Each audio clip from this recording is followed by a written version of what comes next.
भारती के स्टूडियो में आज हमारे साथ तीन अनमोल कलाकार हैं। सुप्रसिद्ध गायिका कविता सेठ और उनके दोनों बेटे कविश सेठ और कनिष्क सेठ। तो मैं चाहूँगा कि चूंकि हम रेडियो पर हैं और आवाज़ के ज़रिए हमारा संवाद होगा, तो एक एक करके आपसे बात करते हैं। कविता जी, बहुत बहुत स्वागत आपका। Thank you so much Yunus भाई, मुझे इतना अच्छा लग रहा है। बहुत ही नॉस्टैल्जिक फील कर रही हूँ। मेरी जो करियर ही यहाँ से शुरू हुआ था, रेडियो से। तो यहाँ की दीवारें, यहाँ की साउंड, यहाँ के लोग, ऐसा लग रहा है मैं उसी जोन में पहुँच गई हूँ। और अच्छा, इससे ज़्यादा भी अच्छा इसलिए लग रहा है कि आज मैं दोनों बच्चों के साथ आई हूँ। First time we are doing interview together on क्या बात है। AIR या तो कविश, आप बताइए कि मम्मी के साथ आकाशवाणी के विविध भारती के स्टूडियो में आने की ये फीलिंग कैसी है? मुझे लग रहा है मैं चुप रहूं और उनको सुनते रहूं क्योंकि ये पहली बार हो रहा है। मतलब मैं उनके हाँ, साथ आया हूं ऐसे इंटरव्यू में। तो मेरा मन कर रहा है कि मैं ऑब्जर्व ज़्यादा कर रहा हूं और उसमें ज़्यादा रस आ रहा है अभी। क्या बात है कविश, कविता जी के बड़े बेटे हैं और बहुत अच्छे म्यूजिशियन, सिंगर, राइटर। और इन्होंने एक इंस्ट्रूमेंट भी बनाया है, नूरी, जिसके बारे में हम इस लंबे इंटरव्यू में आगे चलकर बात करेंगे और आपको नूरी सुनाई भी देगा। और इसके साथ ही हमारे साथ कनिष्क हैं, कविता जी के छोटे बेटे Kanishk. What is the feeling, कैसा लग रहा है इस वक्त आपको? बहुत अच्छा लग रहा है। एक्चुअली मुझे ऐसा लग रहा है बहुत ही सालों बाद एक ऐसा इंटरव्यू हो रहा है जहाँ पे इतना अच्छा इंट्रोडक्शन आपने सबका दिया, और एक एक एक एक्साइटमेंट सी हो रही है कि मज़ा आएगा कि कैसा इंटरव्यू आगे बढ़ेगा। क्या और बात है। आपके आपकी टोन, आपके आपके बोलचाल में बहुत ऐसा लग रहा है कि हाँ, कुछ बहुत एक्साइटिंग होगा अभी। बिल्कुल एक्साइटिंग होगा। कविता जी, चलिए चलते हैं आपके बचपन के दिनों में। और सबसे पहले तो मुझे रेडियो से जुड़ी पहली याद बताइए। सबसे पहले जो रेडियो से मेरी याद है कि मेरा पूरा दिन रेडियो के साथ ही बीतता था। मैं स्कूल से जैसे आती थी 12 साढ़े 12 बजे, तो रामपुर रेडियो स्टेशन से एक स्लॉट में आशा जी, लता जी के गाने आते थे। तो मैं आके बैग पटकती थी, सबसे पहले ट्रांजिस्टर लगाना, सेट करना। उसके बाद 1 से 1:10 पे दिल्ली में न्यूज़ आती थी। फिर दिल्ली पे गाने आते थे 1:10 से 1:40, फिर नजीबाबाद। ये तीनों स्टेशन मैं बैक टू बैक सुनती थी। उसके बाद खाना वाना जो भी, ये तीनों चलते थे। और मैं कहीं वॉक कर रही हूँ, जैसे आजकल मोबाइल हाथ में रहता है, मेरा ट्रांजिस्टर मेरे साथ रहता था। मैं वाह वॉशरूम वाह। जा रही हूँ तो, किचन में कुछ काम कर रही हूँ तो, छत पे ऊपर घूम रही हूँ तो मेरी मम्मी बोलती, बगल बच्चा रख दो। उसका नाम बगल बच्चा रख दिया गया था। मैं ऐसे लेके घूमती थी गजब। और काम कर रही हूँ, होमवर्क कर रही हूँ स्कूल का, तो रेडियो साथ में। बल्कि पापा के एक बार एक फ्रेंड आए थे, तो बोलते आप इसको मना नहीं करते हो, ये हर समय गाने सुनती रहती है, काम करती है। पापा बोले ये ऐसे ही करती है, हम कुछ नहीं कर सकते हैं, इसको इसी रंग में रहने दो, नहीं तो घर में क्लेश होने वाला है। कमाल है, रेडियो तो इतना आपके साथ लगातार बहुत बना रहता था। बहुत ज़्यादा, मतलब तो वही ना, जैसे मुझे लगता है कि हम चारों भाई बहन थे। ये पागलपन, वो नशा म्यूज़िक को लेके सबसे ज़्यादा ईश्वर ने मुझे नवाजा उसके लिए। और बल्कि जब मैं बहुत छोटी थी तो मेरे दादाजी, बाबा बोलती थी मैं उनको, ऊपर रहते थे फर्स्ट फ्लोर पे, उनका बहुत बड़ा सा रेडियो था। तो समझ तो थी मैंने कहा ये इतने बड़े बड़े आदमी है, इसके अंदर कैसे बैठे रहते हैं।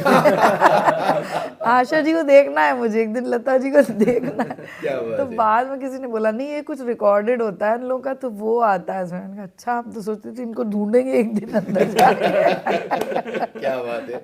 अच्छा, म्यूजिक का ये शौक, गाने का ये शौक परिवार में था या ये आपने अपने आप विकसित किया? मेरे यहाँ सब लोग ऐसे ही, मतलब सब लोग सुरीले तो हैं, लेकिन प्रोफेशन वाइज या कोई मतलब इसको किसी ने प्रोफेशन नहीं बनाया था। जैसे पापा मम्मी बहुत अच्छे भजन गाते हैं, हमारे यहाँ 20-25 साल से एवरी मंडे भजन होते ही होते हैं। यदि वो लोग जर्नी पे किसी ट्रैवल कर रहे हैं तो वो ट्रेन में ही भजन गा लेंगे, दो लोग, मतलब उनका वो फिक्स है कि दे हैव टू। और एक बहुत इंटरेस्टिंग चीज़ बता रही हूँ कि जब हम लोग थोड़े बड़े हुए, कैसेट्स का जब ज़माना आया, तो मेरे पापा बहुत बड़े फ़ैन हैं मोहम्मद रफ़ी साहब के। तो हमारे यहाँ लंच के बाद गाने सुनाए जाते थे, सब लोग बैठ के सुनते थे हॉल में। तो फिर पापा बताते थे ये गाना ना इस फिल्म का है, बस इतना ही पता होता था उनको, म्यूज़िक डायरेक्टर को, उन्हें कुछ नहीं। इसकी ये देखो इसने लिरिक्स लिखी कितना बढ़िया, और लास्ट गाना एंड होता था बाबुल की दुआएं लेती जा और मैं तो उठ के निकल लेती थी, मैंने कहा भाई मुझे रोना धोना नहीं है। क्या बात है, क्या हाँ, बात है। तो ये भी एक शानदार याद है। बिल्कुल। आपने गाना किस तरह से और कब शुरू किया था? मैंने जब से होश संभाला मैं गा तो रही थी, लेकिन उतनी तवज्जो मिल नहीं रही थी घर पे मुझे कि मैं उसके बाद मुझे लगता है जब वो फिल्म आई थी निकाह, जी। तो मैं मुझे बहुत अच्छे लगे उसके गाने। मैं घर पे एक दिन गा रही थी, तो वो दिल के अरमा आंसुओं में बह गए वो वाला गा रही थी घर में। मम्मी बोली तेरी आवाज़ तो बड़ी अच्छी है। तो फिर बोली जब तू इतना अच्छा गा लेती, जब हमें सुनना होगा सुन लेंगे, हम कैसेट क्यों खरीदे। वाह जी वाह, मतलब ऐसे ऐसे रिएक्शन मिल रहे थे। फिर और पापा के कुछ फ्रेंड्स आते थे, कहते थे कविता तुम बहुत अच्छा गाती हो, तुम कुछ और चीज़ें ट्राई करो। सपने तो थे बहुत बड़े बड़े, ना कोई टीचर उस टाइम तक रखा गया था। फिर मैंने ज़िद की कि मुझे सीखना है, उसके लिए भी मैंने घर पे मतलब एक एक कदम इस जर्नी में मैंने खुद खोद खोद के बनाया, कुछ बना बनाया रास्ता नहीं मिला था मुझे। क्या बात है। हाँ। देखिए हम पुराने दिनों की सैर पर हैं इस वक्त, है ना, और बरेली के दिनों को, रामपुर के दिनों को याद कर रहे हैं। मुझे लता जी का अभी जो मुझे एकदम याद आ रहा है, मैं वो बहुत सुनती थी, अल्लाह तेरो नाम, क्या बात है। ईश्वर तेरो नाम, सबको सन्मति दे भगवान। Beautiful composition. बिल्कुल बहुत अच्छी बातचीत चल मतलब रही है। सोचिए शुरू से टेस्ट मेरा क्या रहा है। बहुत अच्छी बातचीत चल रही है और स्टूडियो में हमारे साथ कविता जी हैं और उनके दोनों बेटे हैं कविश और कनिष्क, जो अभी तक की बातचीत में चुपचाप सुन रहे थे कि ये क्या हो रहा है। तो अब कविश की तरफ आते हैं, फिर कनिष्क की तरफ आते हैं। कविश, बचपन में मम्मी को किस तरह से गाते हुए देखा और उसका आपके जहन पर क्या असर पड़ा? ये बहुत ज़्यादा मुझे लगता है इसकी याद माते को ज़्यादा क्लियर होगी, पर मुझे याद है कि गुवाहाटी की बातें कोई को से वाला गाना था, कोई तो इनकी गज़ल थी जो मैंने कभी सुनी थी और मुझे बहुत पसंद थी। हाँ। और वो दूसरी थी कुछ, मैं याद कर रही हूँ। और मतलब होता है ना कि फर्स्ट मेलोडीज जो आप सुनते हैं, तो one of the first few melodies ही मेरे लिए माते की थी, वो मुझे बहुत ज़्यादा पसंद थी। और मुझे बहुत अच्छा लगता था वो सब। मतलब वो अब एक तरीके से होता है ना कि जहन में आ चुकी हैं, अब वो अंदर ही हैं टाइप्स। उसका एक मज़ेदार किस्सा बता रही हूँ। जब हम लोग गुवाहाटी में थे, कविश 1.5-2 साल का था, वहाँ पे मैंने वहाँ दूरदर्शन में रिकॉर्डिंग की। तो वो जिस दिन ब्रॉडकास्ट हो रहा था तो टीवी पे वही गज़ल जो तुम कह रहे हो, मुझे अभी एकदम एग्जैक्ट बोल नहीं याद आ रहे हैं, आएगा तो मैं बताऊंगी। तो वो गज़ल जैसे गा लिया तो ये उतनी देर टीवी के आगे ऐसे ही खड़ा था, और जब वो ख़त्म हो गया इसका रोना चालू कि वापस बजाओ। मैंने कहा ये मेरे हाथ में नहीं। फिर मैंने गाया इसको गोदी में लेकर के, मैं गाती रही, तब ये शांत हुआ। ओहो। हाँ, तो इनके ऊपर तो था मतलब बहुत ज़बरदस्त। क्या बात है। लेकिन एक तरफ म्यूजिक और दूसरी तरफ आप आईआईटी ग्रेजुएट हैं, ये क्या सिलसिला है? तो ये मुझे लगता है वैसे बहुत सरल मैथमेटिक्स है। मतलब पिताजी इंजीनियर थे, माँ म्यूजिशियन है। तो ये दोनों तरफ की धाराएं हो गई है। हाँ। लेकिन मतलब स्कूल में भी शार्प था, तो मुझे लगता था कि भाई साइंटिस्ट बनेंगे। म्यूजिक बहुत अच्छा लगता था, लेकिन लगता था कि वो अपना ग्राउंड था स्कूल, जहाँ पे अपन कमा रहे थे कुछ चीज़ें ना, तो उधर ज़्यादा मज़ा आ रहा था। मार्क्स कमा रहे हैं और इज्जत कमा रहे हैं और दोस्तियाँ वगैरह। और फिर मुझे था, मेरे एक दोस्त ने पूछा था कि भाई तू बड़े होके कहाँ जाएगा? मैं नासा जाऊँगा। तू कहाँ जाएगा? मैं आईआईटी जाऊँगा। बोले आईआईटी क्या होता है? बोले वो सारे देश के सारे समझदार बच्चे वहीं जाते हैं। समझदार बच्चे। क्या बात है। मैं ही तुझसे अच्छे मार्क्स आते हैं, मैं पहले जाऊँगा, मेरा हक ज़्यादा है। तो मैंने ज़्यादा पहले ही मन बना लिया था 7th क्लास में कि मैं आईआईटी जाने वाला हूँ। तो फिर डैड और मॉम को भी बोल दिया था कि आईआईटी जाने वाला, तो अपने आप खुश, मतलब कि तो बेटे ने खुद ही तय कर लिया। वाह वाह।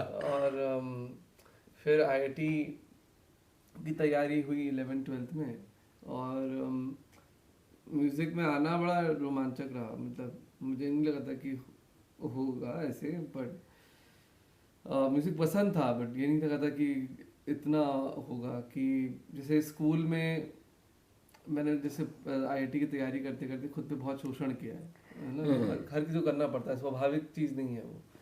तो उसका दमन जो था, जब आईआईटी जेई ख़त्म हुआ उसके बाद मुझे मेरा एक दोस्त ऐसी गिटार सीखने जा रहा था, मैं उसके साथ हो लिया और मुझे वहाँ पे अभिव्यक्ति का स्पर्श हुआ। मतलब मुझे लगा वाह। कि भाई ये तो कभी नहीं हुआ जिंदगी में। मतलब कि किसी ने नहीं पूछा कि तुम क्या महसूस करते हो। मतलब ना दोस्ती इतनी परिपक्व होती है, ना घर में हर बात बताई जाती है, तो मन की बात कहाँ बताई जाए। हाँ हाँ। और दूसरों को क्या, मैं खुद को क्या, जैसे अभिव्यक्ति एक मिलने की जगह है, मैं अभिव्यक्त कर रहा हूँ तो मैं आपसे मिल रहा हूँ, मैं अगर खुद से कर रहा हूँ तो मैं खुद से मिल रहा हूँ, तो मिलने की जगह ही गायब थी।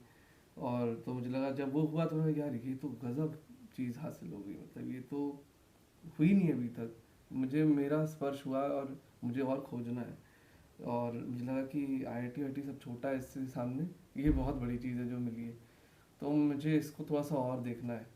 और फिर म्यूज़िक और ये सब माध्यम बन गया। क्या बात है। एक तरीके से तभी मेरे लिए म्यूज़िक जब एक्सप्रेशन बन गया, आई थिंक हाँ अब कर सकते हैं ये। क्योंकि मुझे, हम ऐसी पीढ़ी के हैं कि हम ऐसी जनरेशन के हैं कि, और ऐसे आदर्श के हैं कि हम सब कुछ अपने मन का अपने दम पे करना चाहते हैं। तो ये नहीं कभी सोचा कि मानते हैं म्यूजिशियन तो करना है, उल्टा उसके से दूर जाना सोचा। पर ये भी एक द्वंद आ गया था कि भाई ये तो अब गजब चीज़ हो गई है, अंदर लेके जा रही है मुझे, और ये एसोसिएशन भी है, और इसमें मेरा कितना है और माते का कितना है। क्या मैं अपने आईने में मतलब ये देख सकता हूँ कि ये सब कुछ मेरा भी है इसमें। तो खैर वो अलग खोज है, वो बाद में निकली, लेकिन ये एक तरीके से आईआईटी और म्यूजिक का एक कनेक्शन है जो। क्या बात है। लेकिन ना ऐसे हम आपको छोड़ने वाले नहीं हैं। अभी हाल में आपने एक बड़ा शरारती गाना बनाया, माते की डांट। यानी ये तो कोई सोच भी नहीं सकता कि मम्मी की डांट को कोई गाने में बदल दे। वो गाना सुनाइए। आगे राउंड में जब हम आपके पास आएंगे तो नूरी कैसे बनाया आपने वो इंस्ट्रूमेंट, उसकी कहानी बाद में करते हैं, पहले तो डांट सुनाइए।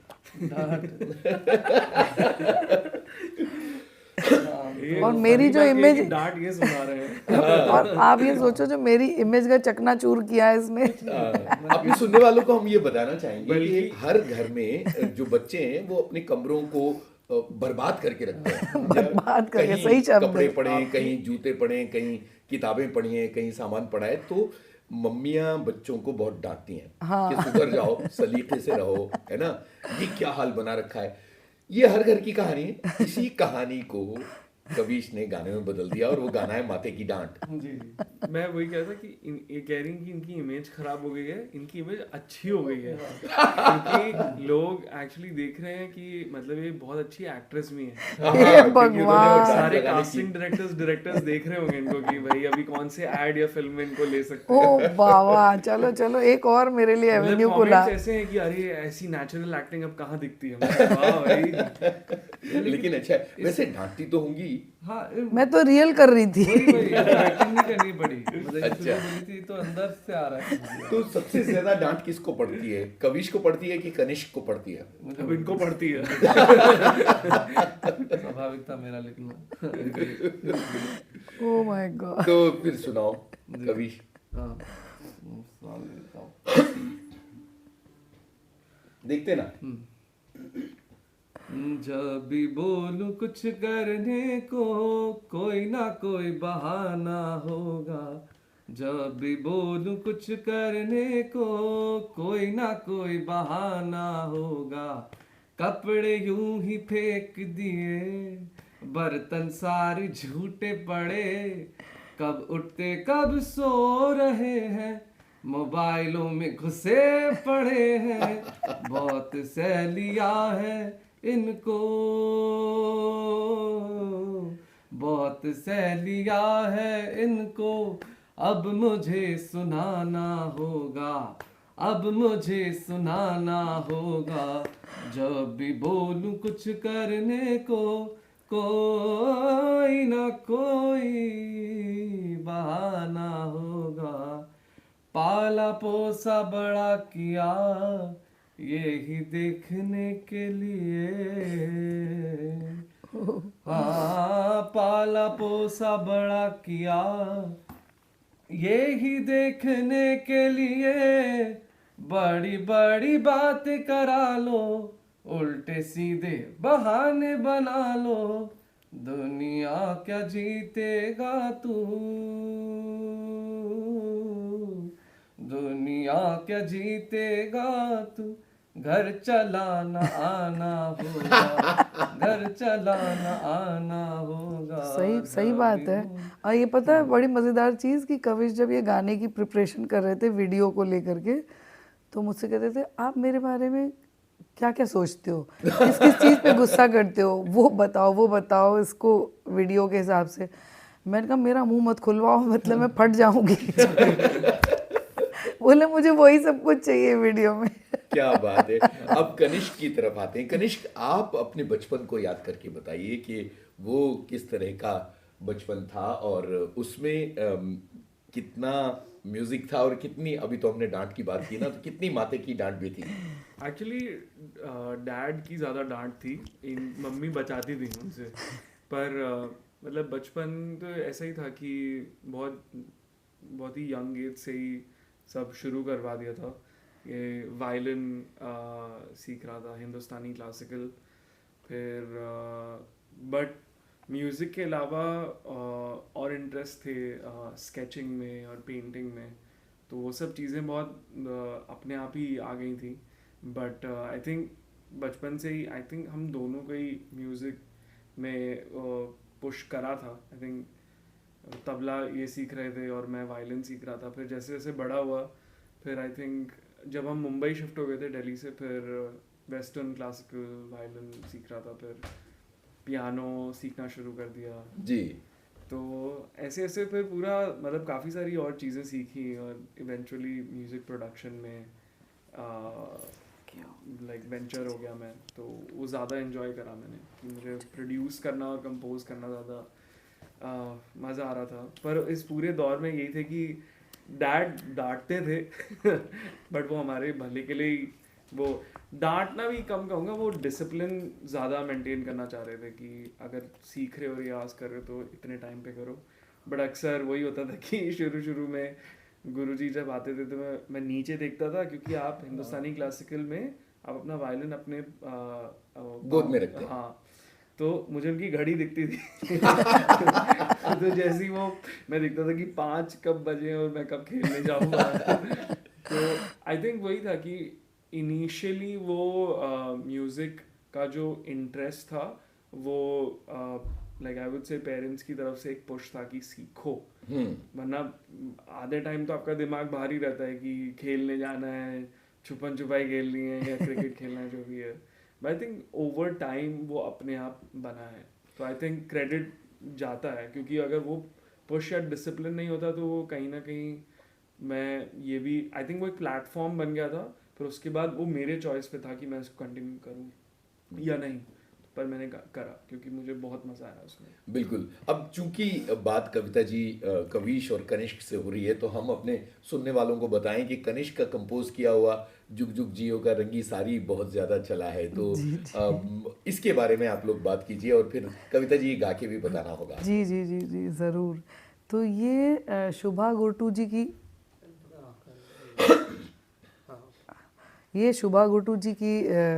गाई हुई जो हम बचपन से सुन रहे हैं, दादरा, मुझे बहुत पसंद था। तो ऐसे ही आई थिंक एक दिन मेरा कुछ जैम वैम ख़त्म हुआ, रिहर्सल ख़त्म हुआ किसी शो के लिए, तो कनिष्क भी उस टाइम थे रूम में, स्टूडियो में।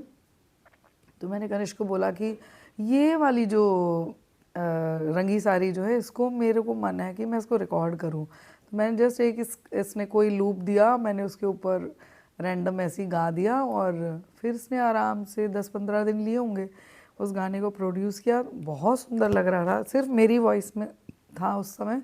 और मैंने इमीडिएट 2-3 फ्रेंड्स लोगों को भेजा, तो उसमें शशांक खेतान का नाम भी था जो बद्रीनाथ की दुल्हनिया के डायरेक्टर हैं, उनको भेजा। उन्होंने इमीडिएट कहा कविता जी लॉकेट, इसको हम ले रहे हैं फिल्म में। हम तो खुश हो गए कि चलो भाई। और उसके बाद फिर धड़क फिल्म आ रही थी, उसमें जाने वाला था। फिर उसका म्यूज़िक अजय अतुल जी दे रहे थे, तो उस वजह से या किसी भी रीज़न से वो नहीं गया उस फिल्म में। तो फिर ये हुआ कि देखते हैं नेक्स्ट क्या होगा। हम लोग रोके हुए थे, मतलब उसको रिलीज़ नहीं कर रहे थे गाना। फिर बीच में हुआ कि इस फिल्म में जाएगा, उस फिल्म में जाएगा, धर्मा मूवीज़ में ही। बट कुछ हो नहीं रहा था। फिर कोविड आ गया और तब तक फिर हम लोगों ने डिसाइड किया कि नहीं भाई, इसको खुद से रिलीज़ कर देना बेटर है। तब तक कनिष्क को कोई बहुत अच्छे एक डायरेक्टर मिल गए थे जिन्होंने उस गाने को अच्छा सा, बहुत ही खूबसूरत उसका वीडियो बनाया। और फिर क्या हुआ कनिष्क, आप बताओ, कंटिन्यू करो। तो उसका जब वीडियो बना तो फिर आई थिंक अराउंड 2020 वही प्लान करा। थोड़ा अजीब माहौल था टू बी वेरी ऑनेस्ट, क्योंकि कोविड हो गया था और हम लाइक नहीं सोच रहे थे कि यार कोविड के वक्त आप कोई गाना क्यों रिलीज करोगे या कुछ भी, आप मतलब it just doesn't make sense. आप ये सोचोगे कि कुछ चीज़ें थोड़ी नॉर्मलाइज हो जाएं फिर करोगे, तो मैं इसके खिलाफ था। बट शी वाज लाइक अभी करो, सब घर बैठे हुए हैं, this is the best time to do it. So I think we collectively took that chance and I think that really helped. और फिर I would say over time कुछ आई थिंक वो बहुत धीरे धीरे ऑर्गेनिकली वो गाना बड़ा हुआ, जो हमने इंडिपेंडेंटली पहले रिलीज़ करा था। फिर आई वुड से करीबन 1.5 साल बाद वो फिर आपके इंस्टाग्राम पे एकदम से वायरल हो गया। सब लोग अपनी सारे शादी के आउटफिट में बना रहे हैं, कुछ ना कुछ डांस कर रहे हैं बहुत ज़्यादा। और उसी दौरान हमारी पैरेलल बातें भी चल रही थी वापस धर्मा प्रोडक्शन से ही। किसी एक फिल्म के लिए, उस फिल्म के लिए नहीं गया, फिर एक और फिल्म के लिए, उस फिल्म के लिए भी नहीं गया, बट फाइनली फिर जुग जुग जियो में ये गाना आया। एंड अजीम दयानी एक सुपरवाइज़र हैं धर्मा के, उनको बहुत पसंद आया था तो गाना। उन्होंने बोला कि ठीक है ये पिक्चरों में नहीं जा रहा है, मैं जुग जुग जियो में रखना चाहता हूँ as one of the promotional songs. फिर हम लोग सब मिल बैठे। मैं उस दौरान वरुण धवन से भी मिला था, तो क्योंकि एक तरीके से उनके लिए कम बैक फिल्म थी, तो वो चाह रहे थे कि it should be very larger than life. तो वो मेरे साथ डांस मूव्स डिस्कस कर रहे हैं, मैं ऐसे करूँगा तो ऐसे गाना कैसे तुम बड़ा बना सकते हो। मैं अच्छा ठीक है चलो। तो थोड़ी और मेहनत हुई थी। तो अल्टीमेटली हम खुशी थे इस बात को लेकर, क्योंकि एक जो हमने इंडिपेंडेंट गाना रिलीज़ करा था वो भी था, और उसका एक नया वर्जन जो फिल्म में जा रहा है। और मैं इससे पहले भी जब भी लोगों ने पूछा है इसके बारे में कि ये इसकी स्टोरी क्या रही है, मैं क्रेडिट देता हूँ दूसरे वाले वर्जन को भी, क्योंकि मुझे ऐसा लगता है हम ठीक है, हम यूट्यूब पे हैं, हम हर जगह सुनते हैं गाना, बट जब आपका गाना रेडियो पे चलता है और पूरे देश में पहुंचता है तो गाने की रीच इनटू 10 या 20 हो जाती है। बिल्कुल बिल्कुल। और फिर आप कहीं पे भी जाते हो तो सब आपका गाना आप पहचानते हैं आपके गाने से। तो credit does go to that film and that production house and that second version specially that we radio. made.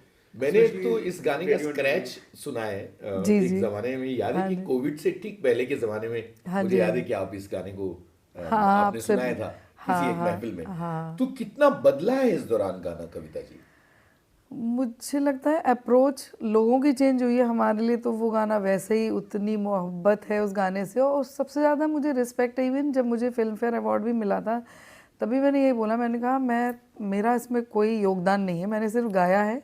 Credit goes to शोभा गुट्टू जी, क्योंकि उनको ही सुन सुन के मैं बड़ी हुई हूँ। उनका अंदाज़ और क्या नशीली वॉइस है उनकी, तो उनको जो सुन के मैं सीखी हूँ, उनसे जो कुछ भी मुझे मिला है। तो हम यही कह सकते हैं कि जो ट्रेडिशन वो चला रही हैं, हम उसको आगे लेकर के जाने की कोशिश कर रहे हैं कि हम ऐसे ही और खूबसूरत बंदिशों को हम आगे लेकर के जाएं, जैसा आपसे डिस्कस भी कर रहे थे हम। बिल्कुल। जी, तो अब रंगी साड़ी सुनाइए।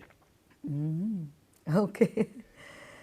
रंगी सारी गुलाबी चुनरिया रे, मोहे मारे नजरिया सावरिया रे, मोहे मारे नजरिया सावरिया रे। रंगी सारी है, रंगी सारी,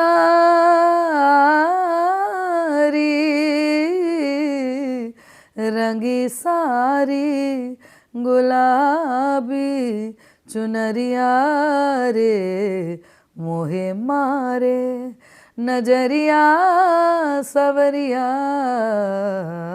रे। क्या बात है, क्या बात है। और अब जुग जुग जियो वाला संस्करण भी सुनते हैं, अपने सुनने वालों को सुनवाते हैं जरूर। ये गाना।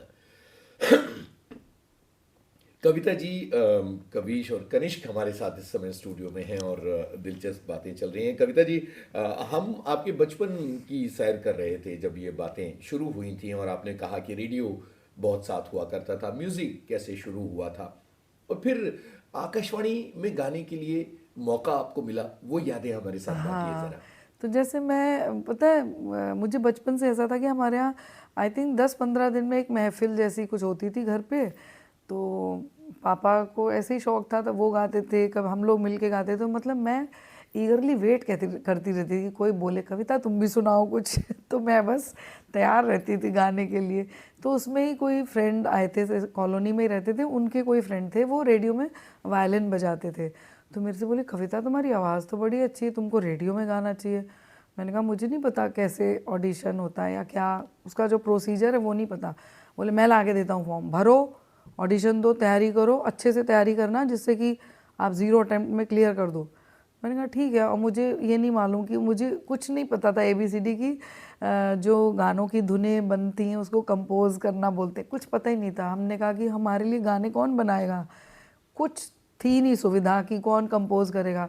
तो हमने खुद ही कर लिए अपने वहाँ ऑडिशन के लिए। 25 से 30 गाने सेलेक्ट करने होते हैं, तो कुछ तुलसी, कबीर और इस तरीके से मीरा के सब भजन वजन मैंने कंपोज किए और जाके ऑडिशन दे दिया। तब पता चला कि उसको कंपोज करना बोलते हैं म्यूज़िक को। और वो क्लियर हो गया आराम से, मतलब मैं पास हो गई उसमें।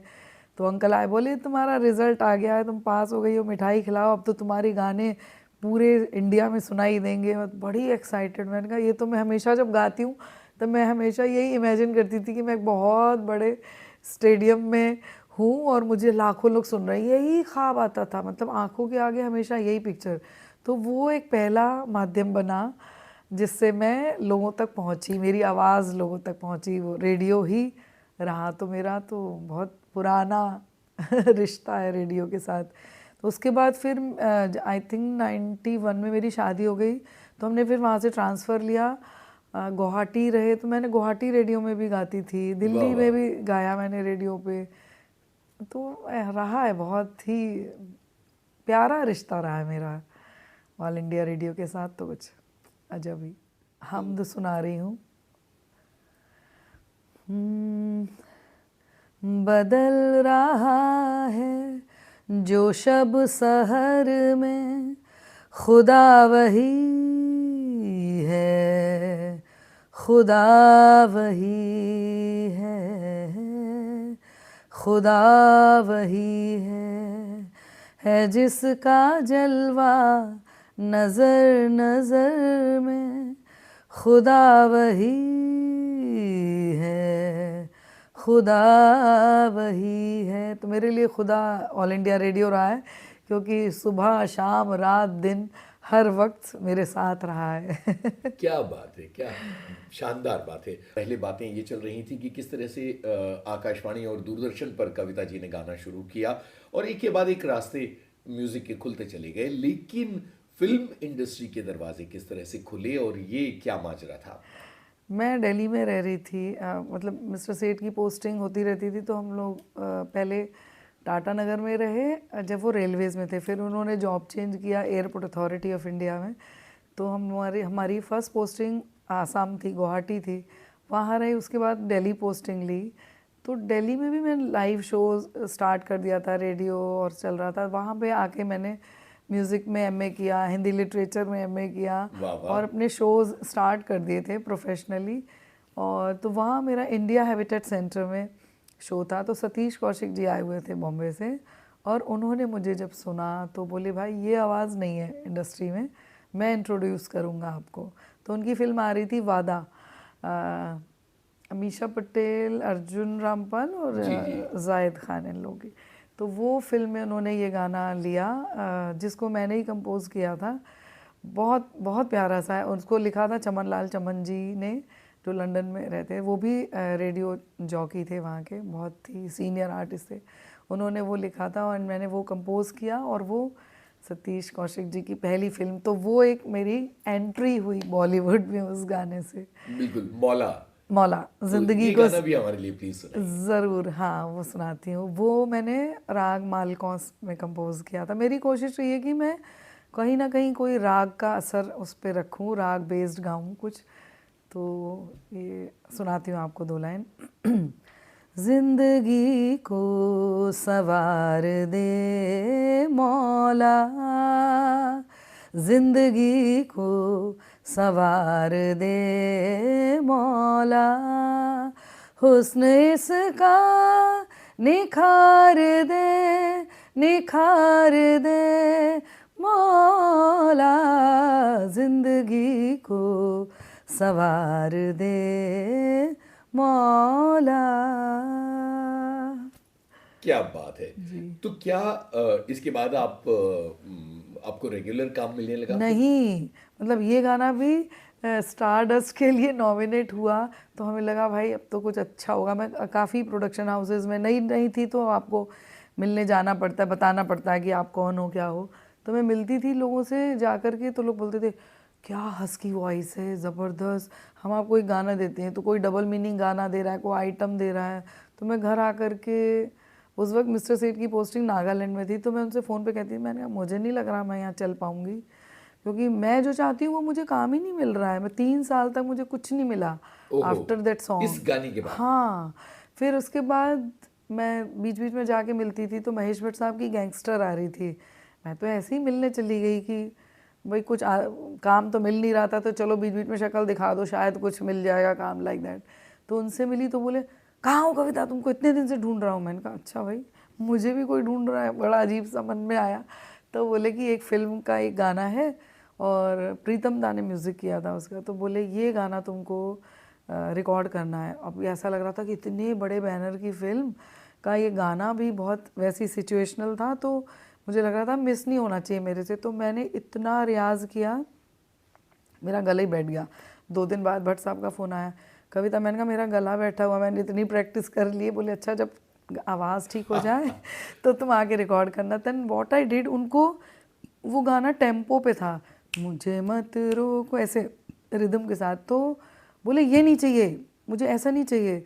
तो मुझे लग रहा था कि ये मैं मिस ना करूं, तो मैंने व्हाट आई डिड, मेरे पास घर पे सेटअप तो था पूरा स्टूडियो का, मैंने उसको फिर 80 टेम्पो, 70, 60, मतलब कम करते करते एक एडलिब पे 5-6 ऑप्शन बना के मैं लेके गई। तो जब मैंने लास्ट में एडलिब वाला सुनाया, बोले ये कह रहा हूँ, सिंपल सा है ना, इसको गा दो बस तुम। तो क्या बात है। और वही फाइनल हुआ वो बाद में। फाइनल हुआ, और फिर वही फिल्म में आया। वो फिल्म में गया। और उस वक्त मुकेश भट्ट साहब थे वहाँ यशराज स्टूडियो में, हमने वो गाना रिकॉर्ड किया था। और लिटरली आप उसको जब ध्यान से सुनोगे तो 1-2 जगह पर जैसे गला रुंध जाता है ना, तो वो मैं लिटरली आई वॉज क्राइंग, क्योंकि जैसे मुझे सिचुएशन बताई थी कि जो एक्ट्रेस है वो सुसाइड करने जा रही है, तो उस वक्त वो खुश तो होगा नहीं कोई भी, जब इतना बड़ा डिसीजन अपनी लाइफ को लेके ले रहा है। तो वो किस ऐसे दम घुट रहा है उसका, और वो ऐसा कर रही है, तो वो इमेजिन करके मैंने वो गाया था। तो मैं literally I was crying that time. तो वो बहुत एक अलग एक्सपीरियंस था मेरे लिए, बहुत अच्छा।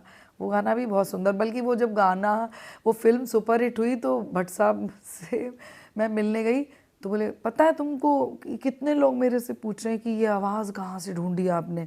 मैंने कहा पूछ रहे होंगे, मेरे पास कोई फ़ोन नहीं आया। मैं बहुत ही बिंदास रही। बोले नहीं भाई बहुत लोग पूछ रहे। मैंने कहा मेरे को आप या अली जैसा गाना देते ना, रेडियो पे बज रहा है, सब जगह बज रहा है, मेरा गाना तो बज ही नहीं रहा है, क्योंकि वो एडलिब पे था। तो बोले लेकिन तुम देखना ये सब गाने फेड आउट हो जाएंगे, ये नहीं फेड आउट होगा, लिटरली। फिर ऐसा ही हुआ। हाँ, मैं IIM अहमदाबाद गई, और उसके बाद जहाँ जहाँ भी गई हूँ तो लोग स्पेशली कहते हैं कि Kavita ji we want to listen, मुझे मत रोको। तो ये बहुत सुंदर सईद कादरी साहब ने लिखा था इसको। तो मुझे कई बार लगता है कि आई एम वेरी ब्लेस्ड कि मुझे बहुत ही बेहतरीन शायरों का और बहुत ही अच्छे लिरिक्स राइटर्स का काम गाने को मिला है। बिल्कुल, तो ये गाना प्ले करते हैं अपने सुनने वालों के लिए। ज़रूर ज़रूर ज़रूर। कविता जी, कविश और कनिष्क से बातें चल रही हैं, और अभी हमने गैंगस्टर फिल्म का गाना सुना। ये गाना कविता जी के करियर के शुरुआती हिट गानों में से एक रहा है। और अब हम कविश और कनिष्क के पास आते हैं। कविश, ये वो दौर था जब मम्मी फिल्मों में गाने लगी थी, कितना प्राउड फील हो रहा था, कुछ समझ आ रहा था? मैं बहुत ऑनेस्ट था विद द सॉन्ग्स जो बातें कर रही थी, तो मुझे याद है कि मुझे लगा था कि अच्छा लग रहा है कि नहीं अच्छा लग रहा है, वो सब चीज़ें भी थी। और ये सब भी महसूस होता था कि वो बातें स्टूडियोज जा रही हैं, और आज इनसे मिली, आज ये सुनाया वो सुनाया। फिर जब आई थिंक इकतारा जब हुआ तो अच्छा लगा कि वेल डिजर्व्ड वाली चीज़। बट ये भी लगता था कि यार उस वक्त जितनी समझ थी उस हिसाब से ही समझ बनती थी। मुझे लगता था कि माते को कोई कैप्चर नहीं कर पा रहा है, मतलब जो वो करती हैं वो चीज़ हो नहीं रही है। तो somehow ektara was a very small intersection of जो माते करती हैं और जो फिल्म्स में चलता है, एंड somehow बहुत हारमोनियसली बाहर निकल के आया। तो वो बहुत अच्छी चीज़ है। और मुझे यही था कि भाई जिस स्पेस में माते विराजमान है वो स्पेस अच्छी से निकलेगी बाहर। तो आई थिंक ग्रेजुअली हुआ है वो प्रोसेस। बिल्कुल, वो इकतारा के बाद जैसे कि हाँ। एक जगह बन के आई है ना। हाँ। कनिष्क से पूछते हैं। कनिष्क, आप खुद अब म्यूजिक प्रोड्यूसर हैं और चीज़ों को बेहतर तरीके से समझते हैं। कविता जी के पहले के गानों और इकतारा में आपको क्या डिफरेंस लगता है कि इकतारा ने सही तरीके से उनको कैप्चर किया और फिल्म इंडस्ट्री में इस तरह की आवाज़ों की एक जगह बन रही थी उस दौर में? बिल्कुल, आई थिंक सबसे अच्छी चीज़, मतलब बहुत से फैक्टर्स होते हैं एक किसी भी गाने को एक हिट होने में। आई थिंक तभी क्यों आप एक तरीके से एक्सपेक्ट करते हो कि आपका एक गाना या आप किसी बड़े प्रोडक्शन हाउस के लिए गाएं, क्योंकि ऑफ कोर्स उनकी एक लेगेसी है, उनके पास एक एक रीच है, एक्सपोजर है, जो आपकी पूरी कहानी तो जाती ही है बाहर, आपके कितनी सारी चीज़ों को वो पुश करते हैं। तो आई थिंक इकतारा एक वैसा था, मतलब एज एन इसकी भी कहानी कैसे हुआ आई थिंक शील वो तो कविता जी बताएंगी। वो बताएंगी। बट मुझे याद है जब ये गाना एक्चुअली टीवी पे बज रहा था, क्योंकि मुझे मत रोको और मौला वैसे गाने थे जो चले थे, एंड ऑल्सो आप मतलब एज एन वही जैसे आप बोल रहे थे कि 3 साल तक आपको कोई काम नहीं मिला था, तो I think Iktara was suddenly like, मैं भी ऐसे आई थिंक मैं शायद 9th में था, 8th 9th में था, और मैं अपने दोस्तों से मिलने जा रहा हूँ, लाइक मैं टीवी पे मम्मी का गाना सुन रहा हूँ। मैं तभी भी बहुत डिसबिलीफ में ही था कि ऐसा कुछ हो रहा है। And my friends were also like ये गाना इतना चल रहा है यार, मेरी मम्मी ने ब्रैगिंग। हाँ, बट तभी भी जब इतने सारे नॉमिनेशंस भी हो रहे थे, तो मैं बच्चा ही था, और मैं मतलब अब मैं सब सोचता हूँ मैं कितना बड़ा बेवकूफ़ था जो मैं ऐसे मम्मी को बोला था, मैं बोला अच्छा नॉमिनेशन, अवार्ड तो नहीं मिलेगा। अरे बाप रे। तो बट डैड बहुत वो थे पैशनेट, तब आई थिंक वो वोटिंग लाइंस का वो बहुत सीन होता था कि आप पेपर लेके आओ फिर वोट करो, ये वो, तो उन्होंने पता नहीं कितने न्यूज़पेपर खरीद लिए थे सबको वोटिंग करवाने के लिए।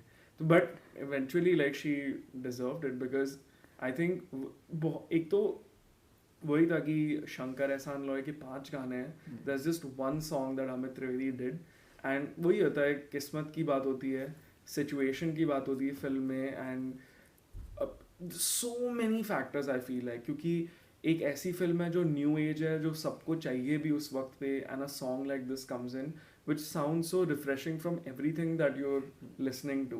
और So it पूरी फिल्म के एल्बम पर वो गाना हावी हो हाँ, गया। पूरा हावी हो गया था। और मतलब कितने साल हो गए, 15-16 साल हो गए, लेकिन आज वो गाना, उसका जो जगह है वो बिल्कुल भी फेड नहीं हुई है। कुछ गाने हैं जो आप even Immortal. Musically, production wise, composition कुछ ऐसे बनते हैं जो आप कभी भी सुन लो, कभी they just feel very timeless, and they always will feel like very refreshing, क्योंकि वो एक तरीके से एक पॉइंट सेट करते हैं कि ये यहाँ से कुछ नया शुरू हुआ है।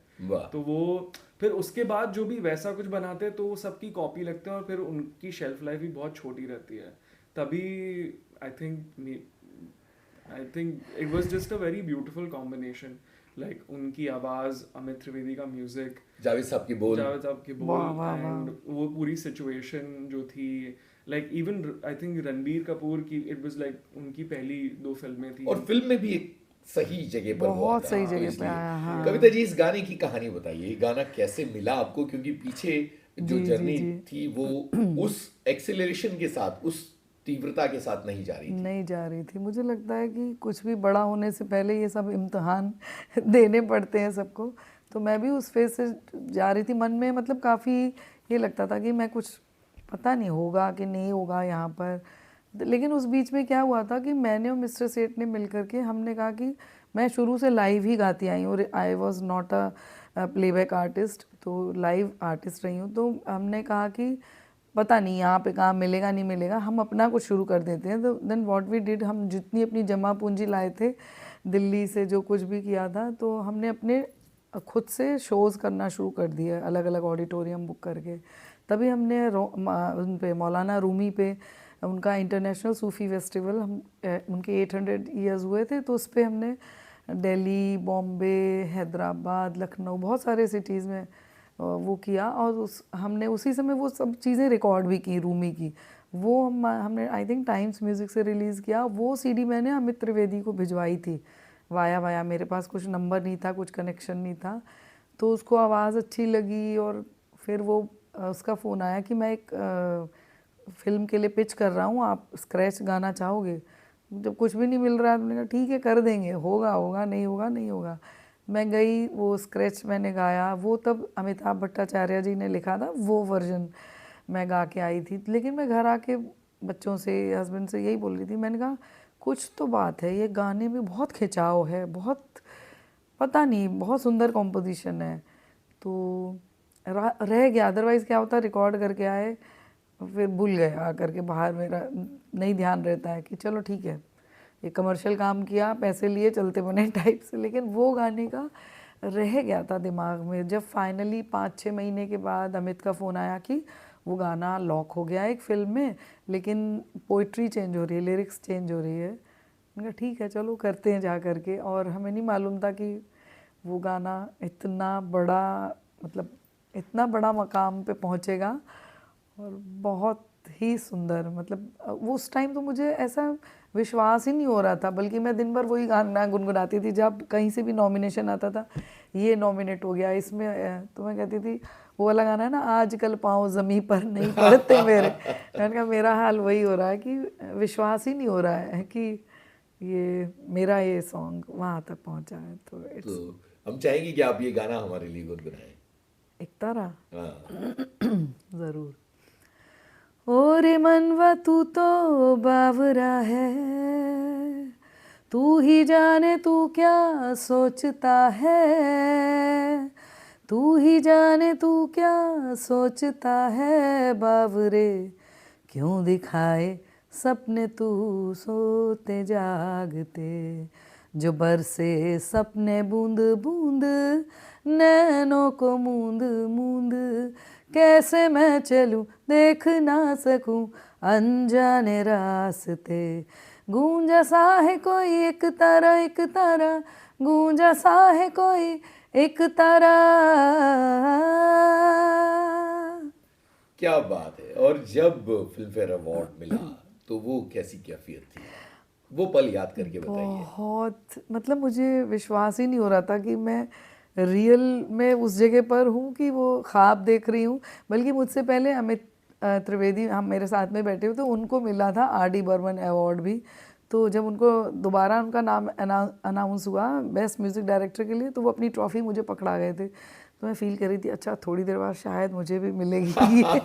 तो कैसा फ़ील होगा ना, मतलब नहीं, उसको नहीं बयां ही नहीं कर सकते शब्दों में। इतना ड्रीमी, ऐसा लग रहा था कि ये सच है कि झूठ है। मतलब विश्वास ही नहीं हो रहा था कि जिस चीज़ को आप बचपन से, मतलब अवार्ड के लिए नहीं ड्रीम किया था, लेकिन हाँ कि आप भी उस मकाम तक उन लोगों में बैठे होगे जो बेस्ट इंडस्ट्री के लोग हैं। तो वो सारी चीज़ें सोच करके मतलब हंसी भी आ रही थी और खुशी भी थी, और मतलब ओवरवेल्म्ड भी हो रही थी। और मुझे सबसे अच्छा जो फ़ोन कॉल मेरे पास आया था वसीम बरेलवी साहब का, वो मैं शेयर करना चाहूँगी।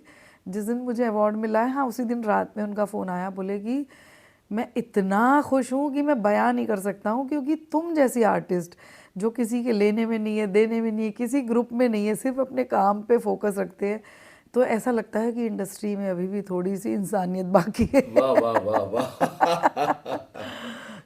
इतना प्यारा सा उन्होंने जो मुझे कॉल करके बोला, तो मुझे बहुत अच्छा लगा कि इतने प्यारे प्यारे मैसेजेस लोगों के आ रहे थे। दैट वाज क्या बात है। अमेजिंग। तो यहाँ एक तारा सुनते हैं, पूरा गाना प्ले करते हैं। ज़रूर। हमने एक तारा सुना और ये वो गाना है जिसने कविता जी का रास्ता पूरी तरह से पक्का कर दिया। और लोगों उसके को बाद पता लग गया कि हाँ, कविता सेठ नाम की कोई सिंगर है जो गाती है। हाँ, मतलब लोगों को उससे पता पहले चल गया पता कि नहीं मैं था। कविता हूँ। हाँ गुड वन। इसकी बात करेंगे आगे चल के, मैं कविता हूँ की भी। कविश, ये जो इंस्ट्रूमेंट यहाँ रखा हुआ है जिसका नाम आपने नूरी दिया है, इसकी कहानी बताइए। अब वो जगह आ गई जहाँ इसकी बात करते हैं और आपको ये प्ले भी करना पड़ेगा। जी जी। मैं दरअसल गांव गांव जाता था और म्यूज़िक करना शुरू कर दिया था मैंने। तो एक बार गोरखपुर की ओर था और अपने गिटार पे गाना गा रहा था। तो एक ट्रेन में था, तो एक चाचा है, बोले ये क्या है बाहर का इंस्ट्रूमेंट बजा रहे हो, कुछ इंडियन बजाया करो। तो बात मुझे लग गई, मुझे लगा कि यार बात तो सही है कि मतलब भले मैं अपने गाने गा रहा हूँ गिटार पे ही, पर कोई भी बाहर का आर्टिस्ट या कोई भी बाहर का व्यक्ति सुनेगा, बोलेगा ये सब इंडियन तो क्लासिकल म्यूजिक होता है यार, सरोद सितार देखना चाहता है। तो बोला यार क्लासिकल म्यूजिक अब कैसे सीखेंगे, ये तो बड़ी मुश्किल से आईआईटी खत्म हो रहा है, अब किसी को गुरु बनाएंगे तो उसकी अलग दिक्कतें, गुरु की छवि अच्छी नहीं थी मेरी उस पर। अच्छा। मुझे लगता है हर गुरु घंटाल होता है। तो लगता है गुरु बनाया तो भैया उसको स्कूटर में घुमाना पड़ेगा, उसकी बेटी की शादी में फूल लगाने पड़ेंगे, ये सब करना पड़ेगा। तो मुझे लगा था कि अब कैसे होगा ये, तो क्या मैं अपना इंस्ट्रूमेंट बना सकता हूँ जिसमें भारतीय आवाज़ भी हो और गिटार जैसे कॉर्ड्स भी हो, ये सोच थी पहले। फिर मैं बनारस पहुँचा। तो वहाँ मैं शास्त्रीय संगीत से बहुत अच्छी तरीके से परिचित हुआ। मतलब वो होता है ना कि कोई जब आपने सुना होता है लेकिन आपने एक्सेप्ट नहीं किया होता है, लेकिन वहाँ पे एक तरीके से एक्सेप्टेंस आई और फिर एकदम से सफ़र शुरू हुआ। मतलब सरोज से परिचय हुआ। बड़ी इंटरेस्टिंग चीज़ थी कि मैं गली में गा रहा था सुबह भोर में, जैसे प्रभात फेरी होती है, जैसे गिटार लेके पांडे घाट, पांडे हवेली के पास गलियाँ हैं, वहाँ पे गा रहा था। तो एक चाचा है, वो बोले कि चलो घर आओ तुम्हें चाय पिलाते हैं। तो मैं ऊपर गया तो उनका बेटा सुबह से तबला बजा रहा था। तो बोला आप इनके साथ संगत करेंगे? मैं बिल्कुल। तो बैठ जाते। तो बोला भैया मैं एक और भैया को बुला के जाता हूँ। तो वो लेके आया, वो स्पेनिश बंदा था, वो छत छलांग मार के आया सरोद लेके। वो बैठ गया, उसके हाथ में सरोद, मेरे हाथ में गिटार, और वो बीच में तबला लेके बैठा है। उसने जब सरोद बजाई मैं तो एकदम दंग रह गया। मैंने बोला यार ये क्या है, मतलब गिटार इतना फीका कैसे साउंड कर रहा है। और ये आयरनी थी कि मतलब वो स्पेनिश बंदा गिटार लेके बैठा है, मैं इंडियन बंदा सरोद लेके बैठा है और हाँ। मैं गिटार लेके बैठा हूँ एकदम। एंड मैं बहुत ही मेस्मराइज्ड हो गया था पूरे उस इंस्ट्रूमेंट से। मतलब मैंने सरोद कभी अप क्लोज नहीं देखा था। तो मुझे लगा यार कुछ तो हो रहा है इंडियन म्यूज़िक में। तो फिर शुरू हुआ शोध करना। और फिर क्योंकि मैं बहुत कोलैबोरेशंस कर रहा था, मतलब भले वो लोग कलाकार हों या शास्त्रीय संगीत के कलाकार हों, मेरी इंट्रोडक्शन आप देखिए मतलब एक तरह से गिटार से हुई थी, सॉन्ग राइटिंग की। कॉलेज में से हर कोई गिटार उठाता है। तो मैं बहुत डिफरेंट स्कूल्स ऑफ म्यूज़िक से भी परिचित हो रहा था। तो ऐसे ही एक बार इसराइल में एक तुर्की आर्टिस्ट से वो मिला, तो उनसे मुझे टर्किश म्यूज़िक के बारे में मालूम चला। तो मुझे लगा यार कि इस इंस्ट्रूमेंट में क्या हर किसी इंस्ट्रूमेंट में हर किसी का म्यूज़िक बज सकता है क्या? जैसे गिटार में आप हिंदुस्तानी नहीं बजा सकते हैं क्योंकि श्रुतियाँ ही गायब है, और सरोद में आप गॉड नहीं बजा सकते, आप अरेबिक नहीं बजाते। हर इंस्ट्रूमेंट उसके स्पेस के म्यूज़िक को बजाने के लिए बनाया गया है। बिल्कुल। तो ऐसा कोई इंस्ट्रूमेंट है जो साथ में मतलब जिसमें जो सारी ज़बान बोल सके एक तरीके से, ताकि फिर नई ज़बान बन सके। एक तरीके से ये सोच थी, क्योंकि अब भले आप सितार और गिटार को बिठा दीजिए साथ में, बैठ जाएंगे लेकिन साथ नहीं हो पाएंगे। सितार कैप्चर कर लेगा स्पेस, गिटार एकदम फीका हो जाएगा। बैंड में सितार को जस्ट बाय शीयर एम्पलीफिकेशन से कम कर दोगे तो सितार एक तार बजता वही दिखेगा, सितार की जो पूरी ब्यूटी है वो नहीं बाहर आती है।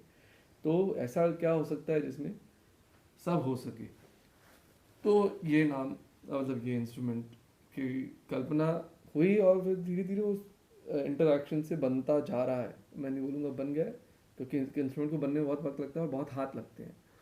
तो अभी जितना बना है वो आपके सामने है, और यही कोशिश है कि इस साल और हाथ में भी जाए और लोग भी इसके साथ योग करें, और मज़ेदार होगा। ये प्रोसेस है एक तरीके से। तो हमको सुनाइए कि नूरी साउंड कैसा करता है। बहुत सारे लोगों को तो पता होगा, जी वो आपके काम से परिचित होंगे। जी, मैं दिखाता हूँ। तो ये वाली नूरी, ये 4th मॉडल है नूरी का। अच्छा। तो इसमें मैं जैसे यूजुअली इंट्रोड्यूस कराता हूँ, तो जैसे इसमें कई सारे अंग बज सकते हैं। हाँ हाँ तो इसमें रबाब अंग बज सकता है, हाँ हाँ।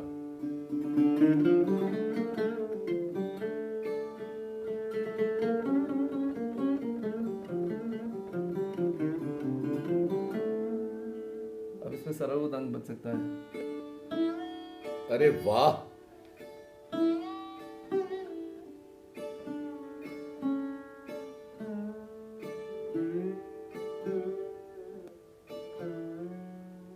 क्या बात है।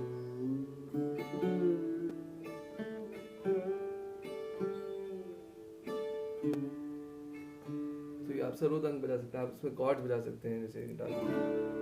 क्या बात है।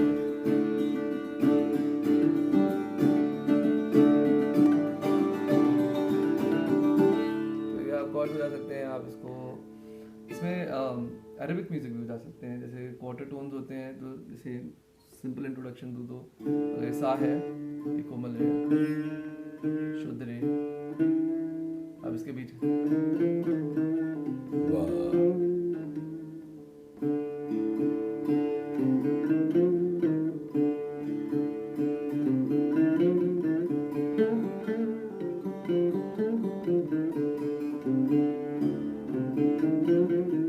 तो ऐसे आप बहुत सारे क्वार्टर टोन्स प्ले कर सकते हैं। तो इसको आप ऐसे भी बजा सकते हैं, इसको लिटा के। तो इसके जैसे तरफ के तार होते हैं, तो मैंने उनको एक्सपैंड कर दिया ताकि आप इसको स्वर मंडल की तरह बजा सकें। तो लेकिन सिर्फ स्वर मंडल नहीं है, क्योंकि 3 सेट ऑफ स्ट्रिंग्स हैं, तो आप इसको वाह वाह। थोड़ा सा ट्यून कर देता हूँ।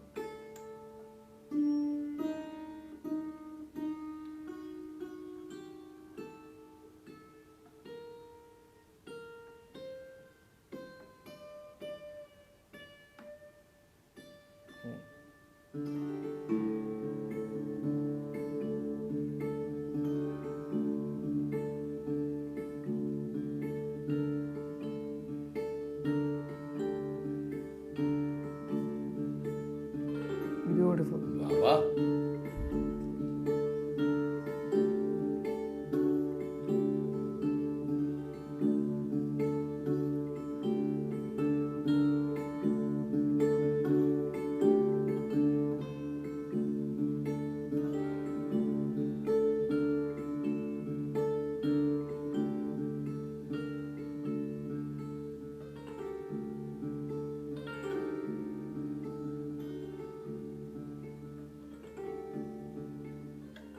तो इसको आप ऐसे भी बजा सकते हैं, और मतलब दरअसल ये ऐसे बजा सकते हैं और इसको लेके गा सकते हैं। तो ये कितना वक्त लगा आपको इतना इतना बड़ा फ्यूजन इंस्ट्रूमेंट बनाने में, जिसमें गिटार का भी एक गिटार की एक छाया है, ये कह सकते हैं सरोद की भी एक छाया है, बल्कि रबाब का भी साउंड मुझे इसमें सुनाई पड़ता है। तो अरेबिक ट्यून्स भी इसमें आप इनकॉर्पोरेट कर सकते हैं ना। कितना वक्त लगा और ये किस तरह से आपने किया? 7 साल हो गए हैं मुझे लगता है इस चीज़ के, लेकिन मैं इसको वक्त से नहीं तोल रहा हूँ। मतलब अगर आप देखें इंस्ट्रूमेंट को बनने में, फिर तो 200 साल लग चुके हैं। मतलब कितना एक इंस्ट्रूमेंट बहुत प्रोसेस ऑफ एवोल्यूशन से गुजरता है। जैसे वो बहुत सारे आर्टिस्ट उसको पकड़ते हैं, उसका अपना आइडिया डालते हैं, तब जाके वो एक मास इंस्ट्रूमेंट बनता है। और लेकिन मज़े की बात ये कि ये गोल्डन एज है फॉर मेकिंग इंस्ट्रूमेंट्स, क्योंकि एक इंस्ट्रूमेंट को बनाने में यूजुअली बहुत वक्त लगता है कि आप वुड वर्क करेंगे, डिज़ाइन करेंगे, फिर वो चला या नहीं चला, और वो समझ भी कम है। मतलब क्या है कि जो हमारे ट्रेडिशनल ल्यूथियर्स हैं, जो भारत में, मेरठ में, कोलकाता में, अलग अलग शहरों में रहते हैं, वो पीढ़ी दर पीढ़ी एक विधा यूज़ करते हैं इंस्ट्रूमेंट को बनाने के लिए। लेकिन उसमें कुछ नया करने जाएं तो वो बोलेंगे नहीं गलत है, ये सही नहीं होगा, और उनके पास उतना क्षमता भी नहीं है कि स्कोप नहीं है कि टू इनोवेट।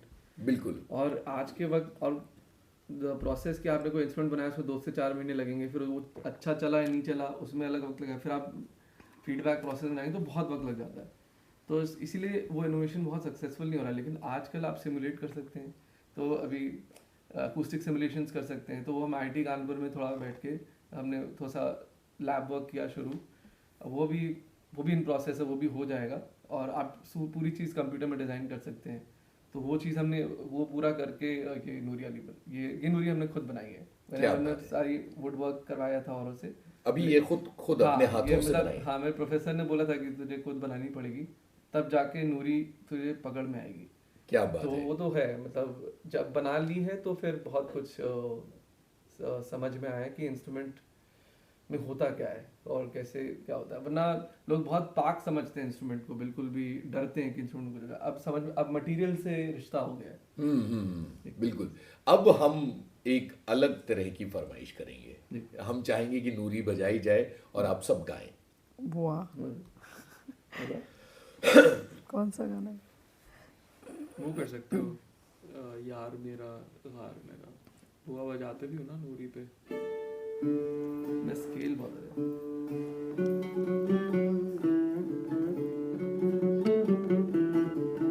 क्या बात है। आपके लिए ठीक है? मस्त। बताइएगा टेक जब करना होगा ना। हाँ, ले सकते हैं। करेंगे। हाँ, यहाँ से वापस शुरू करिएगा ना। ठीक है। एक मिनट। मुझे हाँ, आराम से। देख लो, मुझे ऊंचा लग रहा है, मुझे नहीं है। मेरे लिए वही हाई लग रहा है। तो मैं कुछ और करूं? कुछ और मतलब लो करोगे हाँ, स्केल? मतलब मध्यम हाँ, या तुम शुरू कर दो, मैं अल्लाह वाला पार्ट। Roles reversed. नहीं कुछ और कर दे। बिकॉज इसका जीना। पीस अच्छा है ना, तो दैट्स जीना। हाँ जी, तो द बेस्ट है।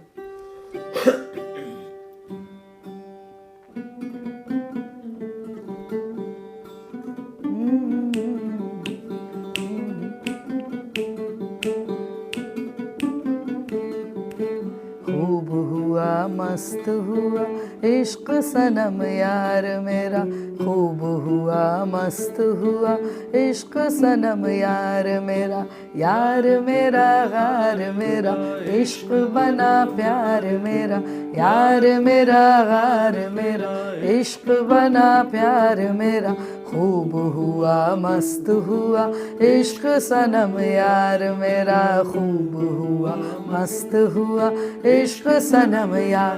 अल्लाहू अल्लाहू अल्लाहू अल्लाहू अल्लाहू अल्लाहू।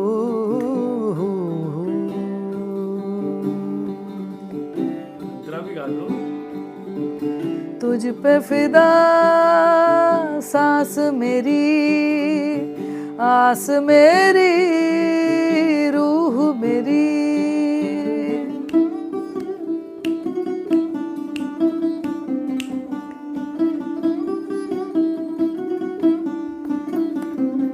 रा रा रा रा, तुझ पे फिदा सांस मेरी, आस मेरी, रूह मेरी, जान भी कुर्बान मेरी, जिस्म गिरफ्तार मेरा, जान भी कुर्बान मेरी, जिस्म गिरफ्तार मेरा, खूब हुआ मस्त हुआ इश्क सनम यार मेरा, खूब हुआ मस्त हुआ इश्क सनम यार।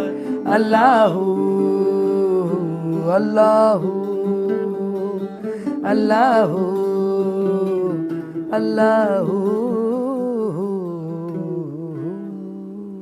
क्या बात है, क्या बात है, बहुत मजा आ गया। पहली बार किया। बहुत बढ़िया। अच्छा कविता जी, आपका सफर चलता चला जा रहा था और फिल्म फेयर अवार्ड हासिल हो गया था, शोहरत बढ़ती चली जा रही थी, और इसके बीच में यूं हुआ कि एक फिल्म आई कॉकटेल। इसकी जी बात जी। करते हैं। हाँ हाँ जरूर। कॉकटेल फिल्म का जो गीत था वो इरशाद कामिल जी ने लिखा है और प्रीतम दा का म्यूज़िक। जब वो मुझे मेरे पास आया गाना तो मैंने बस यही बोला, मैंने कहा पहले आप लिरिक्स भेज दो, अच्छा होगा तो मैं गाऊंगी। तो लिरिक्स तो मुझे बहुत अच्छा लगा कि उसमें जो वो लाइन है जो मेरी फेवरेट है कि मैं हूँ ही नहीं इस दुनिया की, मैंने कहा कि ये तो मेरे क्या लिए प्यारी ही लाइन है, क्या। और बहुत इरशाद सुंदर। भाई जिस तरह से लिखते हैं तो वो हाँ काफी बड़ा, रूहानी हाँ उनका जब अंदाज मुझे हो जाता लिरिक्स है। पसंद आ गई देन फिर मैंने नहीं पूछा कि कौन सा प्रोडक्शन हाउस है, कौन एक्टर एक्ट्रेसेस पे फिल्म आया जाए, कुछ नहीं, गाना अच्छा। फिर मैंने उसको मतलब वो बाद में पता लगा कि क्लब सॉन्ग, मैं जब गा रही थी मेरा बस वही एक कनेक्शन उस ऊपर वाले के साथ, वो ही फील करके मैंने गाया। शायद वही एक जो उसके अंदर एक जो खिंचाव या करिज्मेटिक जो एक कनेक्शन लोगों को फील होता है, वो सबसे बड़ी उसकी चीज़ है कि वो गाना भी ऐसे है कि सारे जिम्स में सारे क्लब्स में अभी तक बजता ही बजता है वो गाना, में बहुत तो चलता है। और बहुत चलता है। यहाँ कनिष्क, ये जो गाना है उसका एक रंग जो है वो रूहानी रंग है, लेकिन हाँ। उसको जो ट्रीटमेंट दिया गया है, बिल्कुल। उसका जो प्रोडक्शन है वो बहुत मॉडर्न है। हाँ। आप क्या कहेंगे इसके बारे में? मैं पता है क्या होता है मेरे साथ अक्सर, जब भी मैं कभी ऐसे कोई पार्टी के लिए बुला रहा है या कहीं पे भी हो रहा है या wherever there is like a DJ playing, ये गाना बजता ही है। तो अब काफ़ी ज़्यादा से मैं क्या करता हूँ, क्योंकि अक्सर मैं अपने दोस्तों के साथ रहता हूँ, मैं सबसे पहले चिल्लाता हूँ मेरा मम्मी क्योंकि बाकी सारे गाने तो काफ़ी दे वेरी मेलोडियस, तो वो सारे गाने नहीं बजते हैं। सो इट्स आइदर रंगी सारी और तुम, बट तुम ही बंधु इज लाइक फॉर श्योर, मतलब वो बजता ही है। उसकी बिल्कुल पक्की जगह है। हाँ, आई थिंक वो मतलब it's a very cool thing जो हुआ है उस वक्त। हम भी सरप्राइज थे कि मैंने बताया नहीं था जब गाना रिकॉर्ड हुआ, मैं घर पे आके बताया ही नहीं था कविश कनिष्क को। और जब गाना रिलीज़ हुआ है उसमें नाम आने लगा कि, और उसके पीछे एक और स्टोरी मज़ेदार ये है कि विशाल ददलानी जी बता रहे थे, आनंद शर्मा जो एक फिल्म डायरेक्टर हैं, हाँ, तो जो फिल्म डायरेक्टर है आनंद शर्मा, वो बोले कि मुझे वो सिद्धार्थ सिंगर, आनंद, सॉरी हाँ सिद्धार्थ आनंद, तो वो बोल रहे थे कि जिन्होंने तुम्हें बंधु गाया मुझे वो सिंगर चाहिए। तो बोले चेक कर लेते हैं कि, बोले कि वो कविता सेठ नाम लिखा, बोले वो गाती नहीं है इस टाइप के गाने। तो बोले मैं शर्त हार गया, मैंने 15 से 20 लोगों को खाना खिलाना पड़ गया मुझे जब मैंने आपका ही नाम चेक किया कि आप ऐसा कैसे गा सकते हो। तो वो काफ़ी खुश भी थे कि मैं इस तरीके की चीज़ नहीं गाती हूँ और मैंने कुछ डिफरेंट किया। और इवन अमित त्रिवेदी कॉल्ड भी, बोला कि थैंक गॉड कि आप बोलते हो कि मैं ऐसा नहीं गाती वैसा नहीं गाती, इतना ज़बरदस्त लग रहा है आपकी आवाज़ में गाना, तो आपने खुद जो अपने को रिस्ट्रिक्ट कर रखा है। या एक्चुअली बात वही है कि आपका गाना जो भी है वो उसको आप कैसे भी सजा सकते हो। तो आई थिंक वही खूबी एक प्रोड्यूसर एक कंपोजर की वहाँ जाती है कि कैसे अभी वही गाना उसको आप बहुत अलग तरीके से भी कर सकते हो। बिल्कुल। आप एकदम इंडियन स्टाइल में भी कर सकते हो और उसका थोड़ा लय बदल दो, स्विंग बदल दो, वो आपके प्रॉपर ठेके में भी आ सकता है। एक सूफियाना रंग तो है हाँ, ही। मैं उसमें तो भी वैसे ही गाती हूँ लाइव मतलब शोज में हाँ, तो पर अब उन्होंने जैसी सिचुएशन दी फिल्म की, जैसा साउंड उनको प्रोजेक्ट करना था, अब वो music is so upbeat and it's like so modern, very एजी, तो वो गाना ऐसा लगता है अरे वाह, एक सूफी सिंगर ने वैसा किया है। It's I feel like it's just very beautiful that this whole collaboration could happen, and they thought of her to sing this song. I mean, that credit goes to everybody on Neeraj it. Shridhar से मैं मिली थी तो बोलते हैं कविता जी पूरा गाना आप खा गई, मैं तो कोरस ही गाता रहता हूँ कविता जी ये गाना आपको गाना पड़ेगा हमारे लिए। But it's like one of the catchiest choruses Yeah, ever, yeah, like, yeah, as in हाँ। बहुत उसका जो hook है तो यारा तेरे सदके इश्क सिखा मैं तो आई जग तज के, इश्क सिखा मैं तो यारा तेरे सदके, इश्क सिखा मैं तो आई जग तज के, इश्क सिखा जब यार करे परवाह मेरी, मुझे क्या परवाह इस दुनिया की, जग मुझ पे लगाए पाबंदी, मैं हूँ ही नहीं इस दुनिया की, तुम्ही दिन चढ़े तुम्ही दिन ढले तुम्ही ओ बंधु सखा तुम्ही दिन चढ़े तुम्ही दिन ढले तुम्ही ओ बंधु सखा तुम्ही every time every minute of the day तुम्ही ओ बंधु सखा तुम्ही। क्या बात है, क्या बात है। तो देखिए कितने अलग अलग तरह के गाने हैं, कहीं सूफियाना रंग है, कहीं इतना मॉडर्न होता चला जा रहा है और अलग अलग तरह की चीज़ें आ रही हैं। और उसके बाद मुझे लगता है कि ये वो जगह है जहाँ मैं आपकी उस सीरीज़ की बात करूँ जहाँ आप कहती हैं कि मैं कविता हूँ। हाँ बिल्कुल बिल्कुल। अलग अलग शायरों को गाती हैं, कभी बशीर बद्र को गाती हैं, कभी अमृता जी को गाती हैं, कभी वसीम बरेलवी को गाती हैं, कभी सूफियाना गाती हैं। ये सीरीज क्यों शुरू की आपने? ये सीरीज़ पता ही इसलिए शायद शुरू हुई कि मैं बहुत छटपटा रही थी आफ्टर एक तारा तुम ये बंधु, कि मैंने कहा मेरा जो पोटेंशियल है मैं वो नहीं शो ही नहीं कर पा रही हूँ अपनी ऑडियंस के साथ। मतलब कहीं भी जाओ कविता सेठ मतलब एक तारा, ठीक है वो बहुत बड़ी चीज़ है, लेकिन मैं उसके अलावा कितना कुछ मेरे पास है जो मैं शेयर करना चाहती हूँ अपनी ऑडियंस के साथ। और ये मैं कविता हूँ एक नज़्म मेरे को जगदीश प्रकाश जी ने लिख के दी थी आज से 25-30 साल पहले जब मैं दिल्ली में रहती थी, और उन्होंने मेरे लिए लिख के दी थी कि कविता में क्या क्या होता है और तुम्हारा नाम भी कविता है।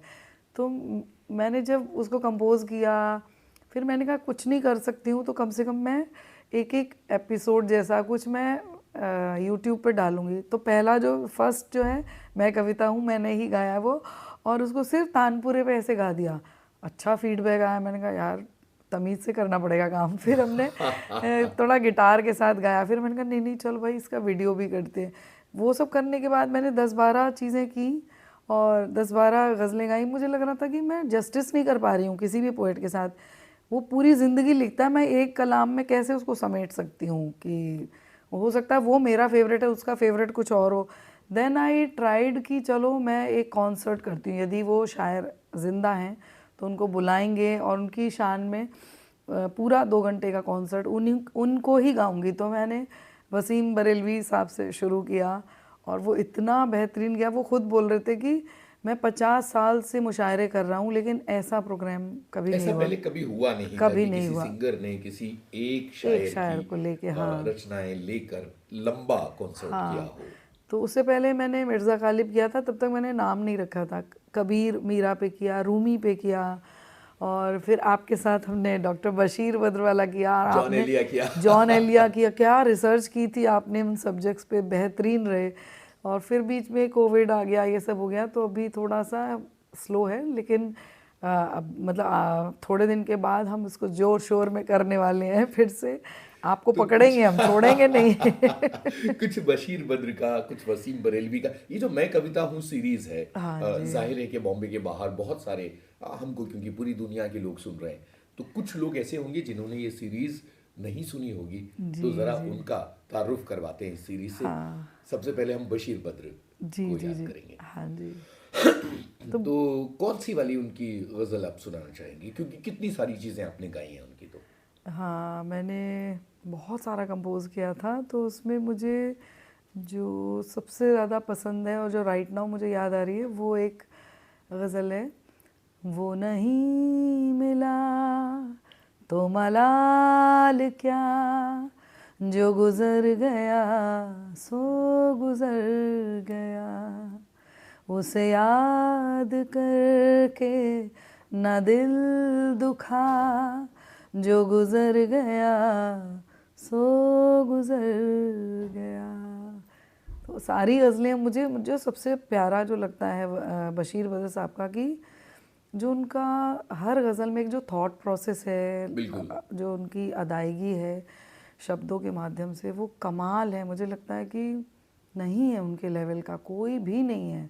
सब अपने अपने आप में अनूठे हैं, लेकिन और जब मैं कंपोज़ भी कर रही थी तो वसीम बरेलवी साहब को और इनको साथ साथ कर रही थी, तो वसीम बरेलवी साहब को कंपोज़ करने में मुझे 2 से 3 महीने लगे, और इनको तो लेके बैठी हूँ, मुझे लग रहा क्या हो रहा है कविता, प्लीज़ क्या लूं क्या छोड़ूं, क्या लूं, ये तो हो ही रहा था। प्लस मैंने एक दिन में 8 गज़लें अलग अलग शेड्स में जी, मैंने कहा बस आज नहीं करूँगी और नहीं करूँगी। मतलब एक के बाद एक दिन में इतनी सारी चीज़ें। तो ये मेरा कोई हुनर नहीं है। मैं कहती हूँ उन पोइट, मैं हमेशा पोइट्री को प्रेफरेंस देती हूँ, क्योंकि यदि मुझे पोइट्री अट्रैक्ट करती तो कहाँ से ऊपर वाला मुझे ट्यून्स देता, मैं कंपोज करती हूँ। तो वो उनकी गज़लें मैं पढ़ती जा रही थी और धुन बनती जा रही थी, ऐसा हुआ था उनके साथ में। और बस मैं वही होता है कि जो चीज़ बेहतरीन या जिसका जो भी रास्ता होता है अपने आप लोग उस तरीके से जुड़ते चले जाते हैं। आप जैसे जुड़ गए थे उसमें, आपने उसमें इतनी प्यारी प्यारी उसमें उनके जो एनेक्डोट्स जोड़े थे, दैट वाज ब्यूटीफुल। उसको बाहर लेके जाएंगे हम। अभी वसीम बरेलवी का कुछ सुनाइए।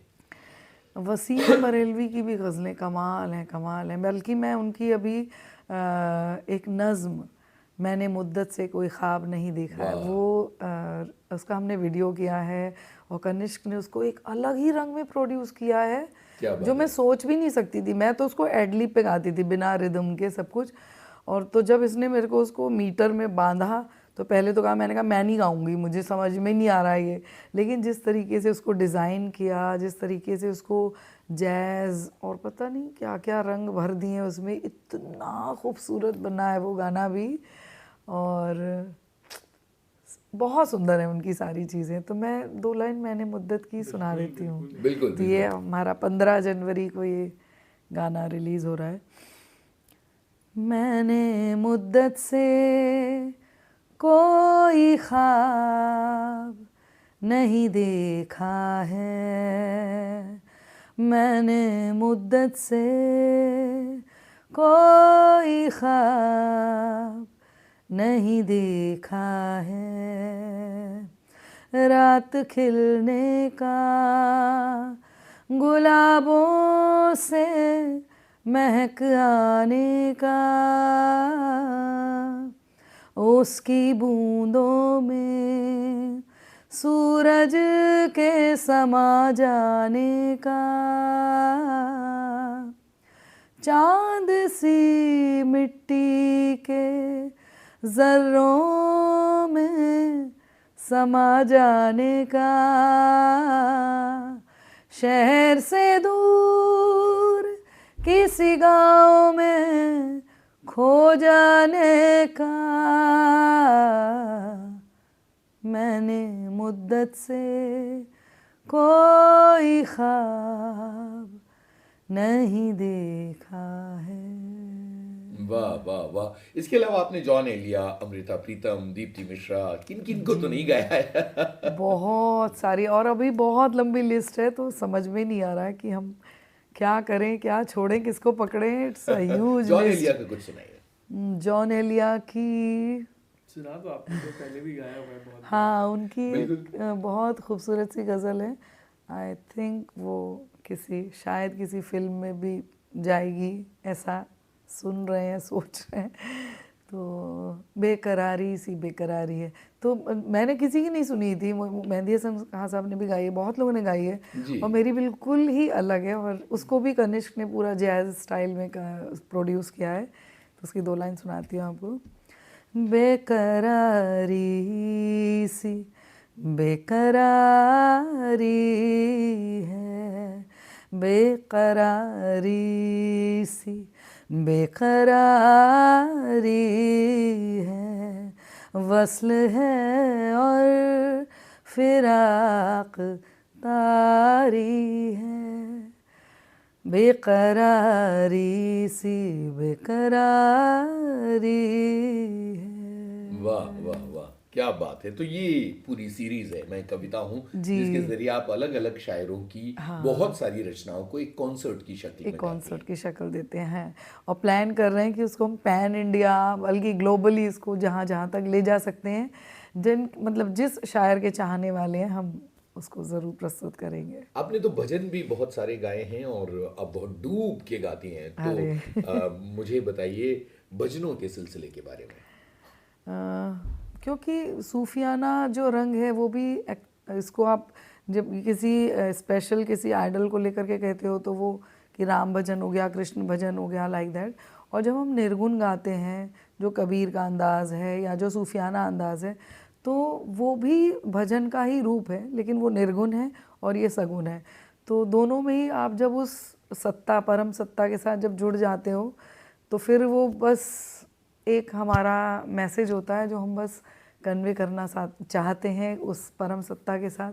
तो वो एक जब कनेक्शन बन जाता है, चाहे फिर वो आप निर्गुण गाओ चाहे सगुण गाओ, वो बस उसके लिए वो कनेक्शन और वो डूबना, कि जो डूबा सो पार। तो बस क्या बात है। तो हमारे लिए किसी भजन की कुछ पंक्तियां गुनगुनाइए हमारे सुनने वालों के ज़रूर लिए। ज़रूर ज़रूर।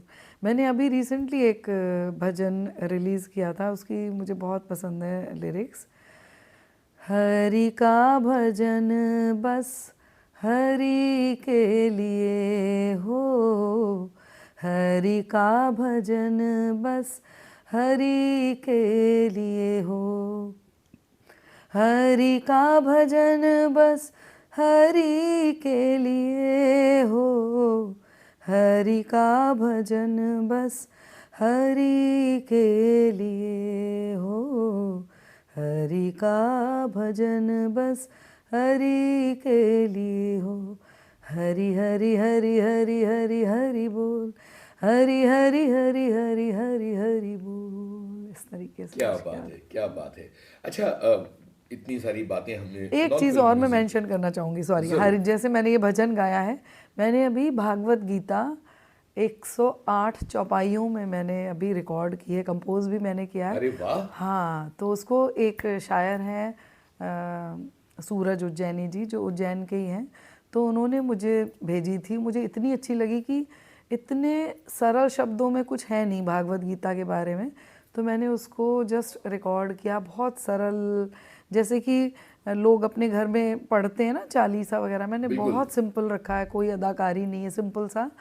और हम उसको बहुत जल्दी रिलीज़ करने वाले हैं कि भागवत गीता शतक है, उसका नाम है भागवत गीता शतक। तो 100 और 108 चौपाइयों में मैंने इसको रिकॉर्ड बढ़िया किया है, है इसका भी जी। हमें इंतजार रहेगा। तो ज़रूर। जहाँ एक तरफ हमने नॉन फिल्म की बातें की, सारी फिल्मी म्यूजिक की बातें की, एक गाना जो अक्सर खूब सुनाई देता है और कोरोना टाइम्स में भी बहुत सारा सुनाई दिया, वो है जीते हैं चल। जी जी जी। क्योंकि हाँ वो बहुत पॉजिटिविटी लेकर आता है, जीवन की ऊर्जा लेकर जी आता है। और जी। सबसे बड़ी बात यह है कि वो ओम त्र्यंबक यहाँ से शुरू होता है, तो उसका एक हाँ, अलग असर बिल्कुल है। बिल्कुल इस बिल्कुल। गाने के बारे में बताइए, किस तरह से आया था और इसके पीछे क्या कहानी हाँ, है। राम मधवानी जी जो डायरेक्टर थे नीरजा फिल्म के, तो उनसे उनके साथ मैंने काफ़ी एड्स वगैरह में काम किया था। तो मैंने कहा कि एक आपके लिए मुझे अच्छा गाना करना है। तो बोले हाँ, मैं कोई फ़िल्म करूँगा तो आपको ज़रूर मौका दूंगा। तो ये फ़िल्म जब नीरजा का नंबर आया, और तो विशाल खुराना नए एक अपकमिंग म्यूज़िक डायरेक्टर थे उस वक्त, अब तो इस्टेब्लिश हैं वो, बहुत अच्छा काम कर रहे हैं वो। और तो वो आए बाकायदा हारमोनियम लेकर के, मुझे घर पे आके अच्छे से सिखाया। और जब मैं ये गाना रिकॉर्ड कर रही थी जीते हैं चल, तो प्रसून जोशी जी ने लिखा है इसको, जी। तो Ram Madhvani was also there in the studio. और किस तरीके से वो सिखाते हैं, हमें भी नहीं पता होता कि हम क्या क्या कर सकते हैं। वो हमारे अंदर से जो हमारा बेस्ट होता है वो जैसे निकालते हैं। मैं कहती हूँ वो चीज़ मैंने राम मधवानी सर से सीखी, मीरा नायर से सीखी जब मैंने सूटेबल बॉय किया। तो इन लोगों का नाम जो इतना बड़े लेवल पर और इतनी रिस्पेक्ट के साथ लिया जाता है, तो वाकई ये लोग कमाल के आर्टिस्ट हैं, कमाल के डायरेक्टर्स हैं। इनको आपके अंदर से आपका जो बेस्ट है वो निकालना आता है। तो जब ये गाना कर रही थी जीते हैं चल, तो ये भी जैसे स्टार्टिंग में उन्होंने ओम त्र्यंबकम यजामहे महामृत्युंजय जो मंत्र है, विशाल ने बच्चों से गवाया। हाँ, तो छः वो सात एक अलग साल साउंड आता है। बहुत सुंदर, 6-7 साल के बच्चों से उसने पूरा वो कोरस में रिकॉर्ड कराया है। देन फिर मेरा गाना कि कहता है पल खुद से निकल जीते हैं चल, तो मतलब गुनगुनाइए ना प्लीज। बहुत सुंदर। हाँ, मैं सुनाती हूँ, मुझे इतनी पसंद। और वाकई कोविड में तो मतलब every day I was singing that song for any channel, for any radio, यही चल रहा था। और वाकई खुद भी कभी जब लो फील करते हो तो लगता है उसको गुनगुना लो, तो थोड़ा सा ऐसा लगता है नहीं भाई हो जाएगा, ये समय भी निकल जाएगा, अच्छा समय आएगा। ये बिल्कुल ऐसा ही बहुत है ये गाना। बहुत बड़ी प्रेरणा मिली इस गीत से। सुनाती हूँ। कहता ये पल खुद से निकल जीते हैं चल, जीते हैं चल, जीते हैं चल, जीते हैं चल, गम मुसाफिर था जाने दे, धूप आंगन में आने दे, जीते हैं चल, जीते हैं चल, जीते हैं चल, जीते हैं चल। क्या बात है, क्या बात है। मम्मी के गानों की बहुत सारी बातें हो गई, अब दोनों बेटों की भी बात कर ली जाए, क्योंकि यहाँ कविता जी के साथ कविश और कनिष्क बैठे हैं और नूरी की बात हमने की। एक सवाल रह गया, फिर आगे एक बहुत ज़रूरी सवाल, उससे भी ज़रूरी, ये नूरी नाम क्यों आया है और कैसे आया है? नूरी का दो वजह है। एक तो अम, मतलब नूरी का अर्थ है रोशनी, इसने बिल्कुल, मुझे आगे नूर का, से नूरी। हाँ, तो उसने मुझे आगे का रास्ता दिखाया। दूसरा, मैं जिससे प्रेम करता था उसको मैं प्यार से नूरी बुलाता था, तो फिर था मतलब वो अब साथ में नहीं है, तो लेकिन नूरी है साथ में, उसके 4 बच्चे हो चुके हैं, मेरे पास भी 4 नूरियां हैं। क्या बात है। ओके, तो आपने उसको मतलब अपने उस टूटे हुए प्रेम को अपने इंस्ट्रूमेंट का नाम दिया। मतलब आर्टिस्ट वही करता है, कुछ भी उसके साथ बुरा या कुछ ऐसा होता है तो वो अपनी एनर्जी को जो पॉजिटिवली चैनलाइज करता है, दैट इज द ब्यूटी, उसी में से कुछ आर्ट निकलती है। अच्छा, अब कविश और कनिष्क, आपने जो ये कुक स्टूडियो के लिए कोलैब किया था और नूरी वहाँ नजर आया और चारों तरफ उसकी चर्चा हुई, स्वानंद किरकिरे और श्रेया घोषाल वाला गाना, उसके बारे में आप दोनों बात कीजिए। कनिष्क पहले बताएंगे इसमें। तो आई थिंक लास्ट ईयर ही अराउंड दिसंबर जनवरी, तो अंकुर तिवारी म्यूज़िक सुपरवाइज कर रहे थे पूरा कोक स्टूडियो भारत। तो उनका बेसिकली इंटरेस्ट था कि मैं ये गाने को प्रोड्यूस करूं। तो उनका वही था कि उनको एक गाना बनाना था फॉर, मतलब एंजाइटी पर एक गाना बनाना ही था। उनको लग रहा था कि बहुत ज़रूरी गाना है हम सब के लिए। तो स्वानंद जी ने एक्चुअली बहुत पहले ही लिख रखा था ये गाना और उन्होंने सुनाया था, सबको बहुत पसंद आया and Shreya ji was the obvious choice for this song. तो फिर मैं पिक्चर में बहुत लेट आया हूँ एज अ प्रोड्यूसर, तो फिर वक्त लगा इसको बनाने में। एंड मुझे जब मैं प्रोड्यूस कर रहा था तो मुझे वही लग रहा था कि बहुत ही अच्छा प्लेटफॉर्म है to bring in the best and also something new on this, क्योंकि हम सब कोक स्टूडियो की लेगेसी इतनी बड़ी है, मतलब इतने सालों से कोक स्टूडियो पाकिस्तान से वो चलता, वहीं से शुरू हुआ एक तरीके से, और हम सब लोग सुनते हुए आ रहे हैं लाइव म्यूज़िक और मतलब कुछ ना कुछ फ्यूजन की एक धारा। हाँ। और अगर कोक स्टूडियो भारत में ये वापस ये रिवाइव हो रहा है, हम क्या नया कुछ कर सकते हैं। तो बहुत एक तरीके से यही था कि घर में ही है बैठे हुए हैं, तो क्यों ना नूरी को भी रिकॉर्ड किया जाए। और एंड बहुत ही मतलब मुझे एक्चुअली बहुत अच्छी चीज़ ये लगती है नूरी की कि it's like a sweet spot between sarod and a guitar. बिल्कुल। एक बहुत ही इट्स मतलब वो एक है, उसकी एक सॉफ्टनेस है जो उस गाने के साथ भी बहुत अच्छी तरीके से ब्लेंड हो रहा था। मतलब काफ़ी बार तो ऐसा ही हो रहा था कि हाँ वो गाना शुरू में चल रहा है, गा रही हैं, जैसे ही ये पार्ट आता है तो ऐसा लगता है कि अरे यही पार्ट को आप काफ़ी बार सुनो। हाँ, तो बिल्कुल बिल्कुल। तो हमने एक्चुअली बहुत से ऐसे वर्जन्स बनाए थे जहाँ पे पहले गाना सिर्फ मतलब एक तरीके से नूरी को भी शोकेस कर रहा था कि पहले जैसे अभी वो लिटा के बजा रहे थे, वो पार्ट से पहले शुरू हो रहा था, फिर वो सरोद अंग आ रहा था, फिर एंड में भी आई थिंक वापस उसी स्टाइल में लिटा के बजाने का स्टाइल था। तो पर ऑफ कोर्स वो वर्जन्स और इम्प्रोवाइज हुए स्टार्टिंग में, फिर स्वानंद जी का पार्ट आता है। बट हाँ, काफ़ी मज़ा आया था उसको प्रोड्यूस करने में। अब कविश बताएंगे। वैसे तो बहुत ही मतलब वो होता है ना कि आप करके चले जाते हैं तो मैं तो रिकॉर्ड कनिष्क ने बोला कि इस पे कुछ बजाओ, तो मैंने धुन 2-3 टेक्स में बनाई और फिर बजा दी, और फिर खुदा जाने क्या होना था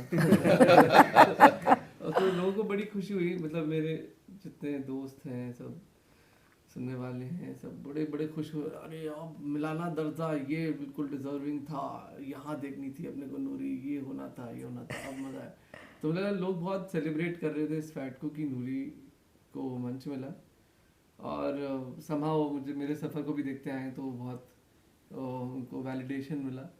आई लाइक कि हाँ अच्छा है, मतलब अच्छी चीज़ है, बहुत अच्छी चीज़ है। यही है कि ये बड़े मंच हैं। मैं बहुत कुछ देखता हूँ नूरी के साथ जो होने वाला है, और जो अभी ये कोई नया इंस्ट्रूमेंट है तो मैं भी अभ्यास कर रहा हूँ, और मैं हर मौके को ले रहा हूँ कि मुझे बोले भाई कुछ भी हो मुझे मेरी तरफ भेजो, मैं उसको जितना बजाना चाहूँ बजाना चाहता हूँ, बजा सकता हूँ उतना बजाना चाहता हूँ। तो वही है, मैं हर किसी के लिए बहुत ओपन हूँ। एंड मेरी तो यही कोशिश है जहाँ जहाँ मैं चीज़ कर सकूँ। इससे बहुत सही बात है, कोक स्टूडियो के आने के बाद बहुत लोगों ने इसको सराहा भी और पूछा भी, और बहुत लोग चाहते भी इनको ये इंस्ट्रूमेंट मिले। अभी मैं मैसेज चेक कर रहा था तो उधर भी एक आया, मतलब ऐसे ही आते जा रहे हैं मुझे बहुत बार, तो मैं बोला कि थोड़ा सब्र करिए, ये सबको ही सबके लिए ही बन रही है अच्छा, मूवी। एक सवाल यूनुस भाई की जगह पे मैं पूछ रही हूँ, ये लोग कैसे इसको खरीद पाएंगे, कितने टाइम के बाद? इस साल सोच रहे हैं 10 बनाए, थोड़ा स्पीडन अप किया है अभी। अच्छा अच्छा। हाँ, इस साल सोचा है कि 10 नूरी बनाए। पहले सोचा था कि 1-2 साल रिसर्च चलेगी फिर किया जाएगा, लेकिन बहुत लोगों ने बोला रिसर्च चलती रहेगी, ये आनंद सब लोगों को उठाने देगा। अच्छा, अब जिस गाने की हम बात कर रहे हैं, अब जाहिर है कि श्रेया और स्वानंद तो नहीं है, तो अब आपको काम करना पड़ेगा उनकी जगह, ये गाना करना पड़ेगा। अच्छा, रे मन। हाँ मतलब ठीक है, 2 लाइन गुनगुना लेते हैं। मैं तुझे जरूर। वो दे देता हूँ हाँ। पीछे स्केल। कौन सा है? जब बिलावल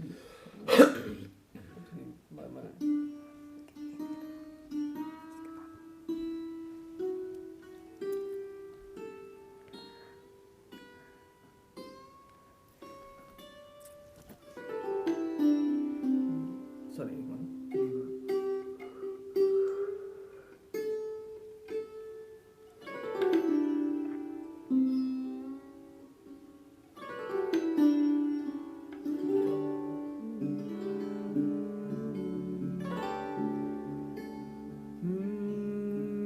रे मन तू गुमसुम गुप चुप सो जा रे। रे मन तू गुमसुम गुप चुप सो जा रे। ख्यालों से न डर कल की छोड़ दे फिकर, ख्यालों से न डर कल की छोड़ दे फिकर, आज नींद के अंधेरों में खो जा रे। रे मन तू गुमसुम गुप चुप सो जा रे। तुम वो पीस बजाओ।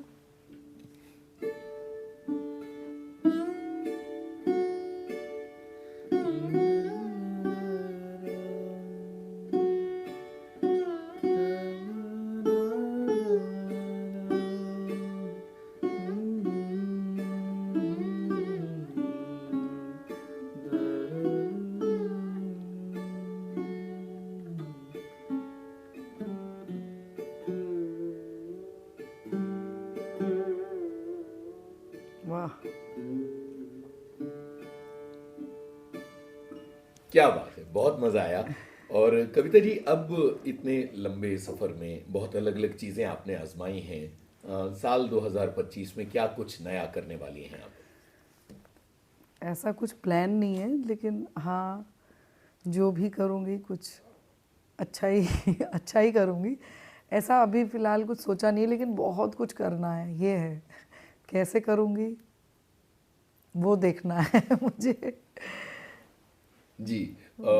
कविश, चलते चलते मुझे आपसे वो गाना सुनना है जो आपने हिंदी के लिए लिखा था। जी हाँ ठीक है, मैं इसे सुना देता हूँ। तो पकड़ ही रहो। ये वो गाना है जो बहुत अंग्रेजीदा लोगों को ये सिखाता है कि भैया हमारी हिंदी को लेकर साथ में चलो। हाँ, इसे कविश ने लिखा है। तो ये मतलब ये हुआ था कि मैं 2016 में मेरे सीनियर एलुमनाई का बुक लॉन्च था स्टार्टअप्स पे। हाँ तो ये बॉम्बे के ही क्रॉसवर्ड दुकान पे था, हाँ साउथ बॉम्बे में। हाँ। तो मैं चला गया, मैं कि चलो भाई सीखते हैं कि कैसे स्टार्टअप्स चलते हैं, कब तक सड़कों पे गाएंगे बजाएंगे। तो मैं जब Q&A सेशन शुरू हुआ, मैं क्यू में लग गया। मुझसे पहले किसी ने हिंदी में सवाल कर लिया। अब हिंदी में क्या सवाल कर लिया, सब लोग पीछे मुड़ के देखिए कौन है हिंदी में बात कर रहा है। तो मुझे बहुत चोट लगी, मुझे लगा यार मैं अगला सवाल भी हिंदी में करने वाला था, मतलब लेकिन यहाँ ऐसा व्यवहार होगा। तो फिर मैं चला गया। और मुझे चोट इसलिए लगी क्योंकि सब मोस्टली मेरे ही बैचमेट्स थे या सीनियर्स थे। मैंने इनको देखा, मैंने कॉलेज में कैसे बात करते थे, और यहाँ पे एकदम रंग कैसे बदल गया। अंग्रेजी वाले हो गए। हाँ, ये क्या हो गया, कॉर्पोरेट हो गए सब लोग। तो मैं ट्रेन पकड़ी और मैं उतरा, और मैं पैदल चलते चलते मैं बहुत शर्मिंदा और गुस्सा दोनों चीज़ महसूस कर रहा था। तो फिर मैंने गाना ऐसे ही, कभी मैं ऐसे ही सुना रहा हूँ। न जाने कब से अंग्रेजी भूत सवार है, न जाने कब से अंग्रेजी भूत सवार है। आ हिंदी बोले तो बोले के गवार है, आ हिंदी बोले तो बोले के गवार है। न जाने कब से अंग्रेजी भूत सवार है, न जाने कब से अंग्रेजी भूत सवार है। आ हिंदी बोले तो बोले के गवार है, आ हिंदी बोले तो बोले के गवार है। जुबां से आज भी देखो तो ये गुलाम है, जुबां से आज भी देखो तो ये गुलाम है, जुबां से आज भी देखो तो ये गुलाम है। आ फिर भी घूमे बने राजा सरे आम है, आ फिर भी घूमे बने राजा सरे आम है। जताते ऐसे अंग्रेजी कोई सुनार है, जताते ऐसे अंग्रेजी कोई सुनार है, जताते ऐसे अंग्रेजी कोई सुनार है। आ काम आए तो भैया बस लोहार है, आ काम आए तो भैया बस लोहार है। न जाने कब से अंग्रेजी भूत सवार है, न जाने कब से अंग्रेजी भूत सवार है। आ हिंदी बोले तो बोले के गवार है, आ हिंदी बोले तो बोले के गवार है। छोरी से अंग्रेजी में जो लड़खड़ात है, प्रेमी से अंग्रेजी में जो लड़खड़ात है, प्रेमी से अंग्रेजी में जो लड़खड़ात है। तोहार प्यार की न कौनो औकात है, तोहार प्यार की न कौनो औकात है। फुआरा आंगन में बिलायती लगात है, फुआरा आंगन में बिलायती लगात है, फुआरा आंगन में बिलायती लगात है। आ फिर भी फूटे बेटा पानी तो हमार है, आ फिर भी फूटे बेटा पानी तो हमार है। न जाने कब से अंग्रेजी भूत सवार है, न जाने कब से अंग्रेजी भूत सवार है। हिंदी बोले तो बोले के गवार है, हाँ हिंदी बोले तो बोले के गवार है, हाँ हिंदी बोले तो बोले के गवार है, हाँ हिंदी बोले तो बोले के गवार है। क्या बात है, क्या बात है। और ये गाना ये कहता है कि हम सभी हिंदी वाले लोग हैं, हम हिंदी बोलते हुए जरा भी शर्मिंदगी महसूस ना करें। हाँ भाई। कनिष्क, चलते चलते आपसे सुनना चाहेंगे जख्म पुराना। अरे वाह क्या बात। पुराना हाँ हाँ दे दो पकड़े ही रहो। स्केल डी, डी डी में है ना, और कौन सा रहा है? दरबारी है, दरबारी? दरबारी है।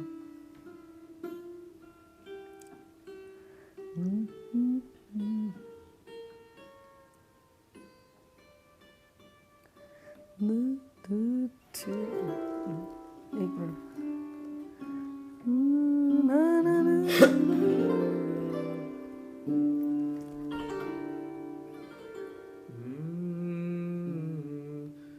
याद आदि फुलकारी होड़ी, ऐसे ही ना।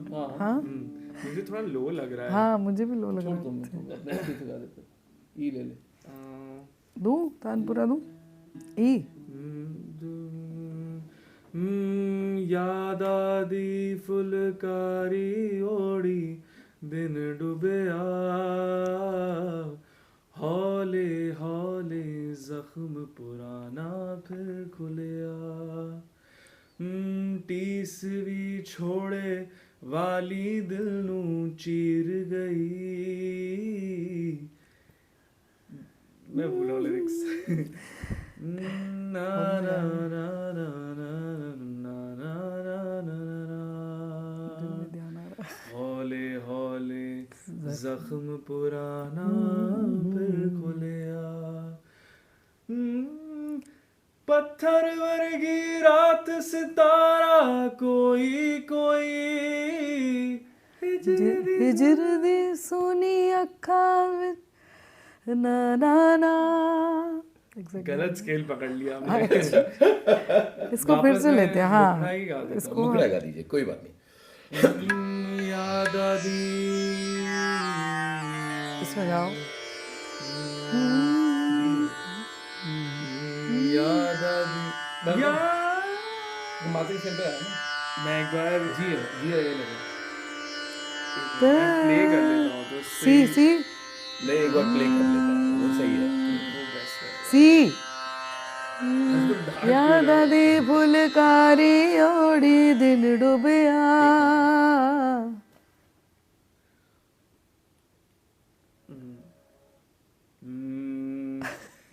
ये ठीक है। मैं अंतरे से शुरू करता हूँ। पत्थर वर्गी रात सितारा कोई कोई हिजर दी सोनी अखा देखी चन रोया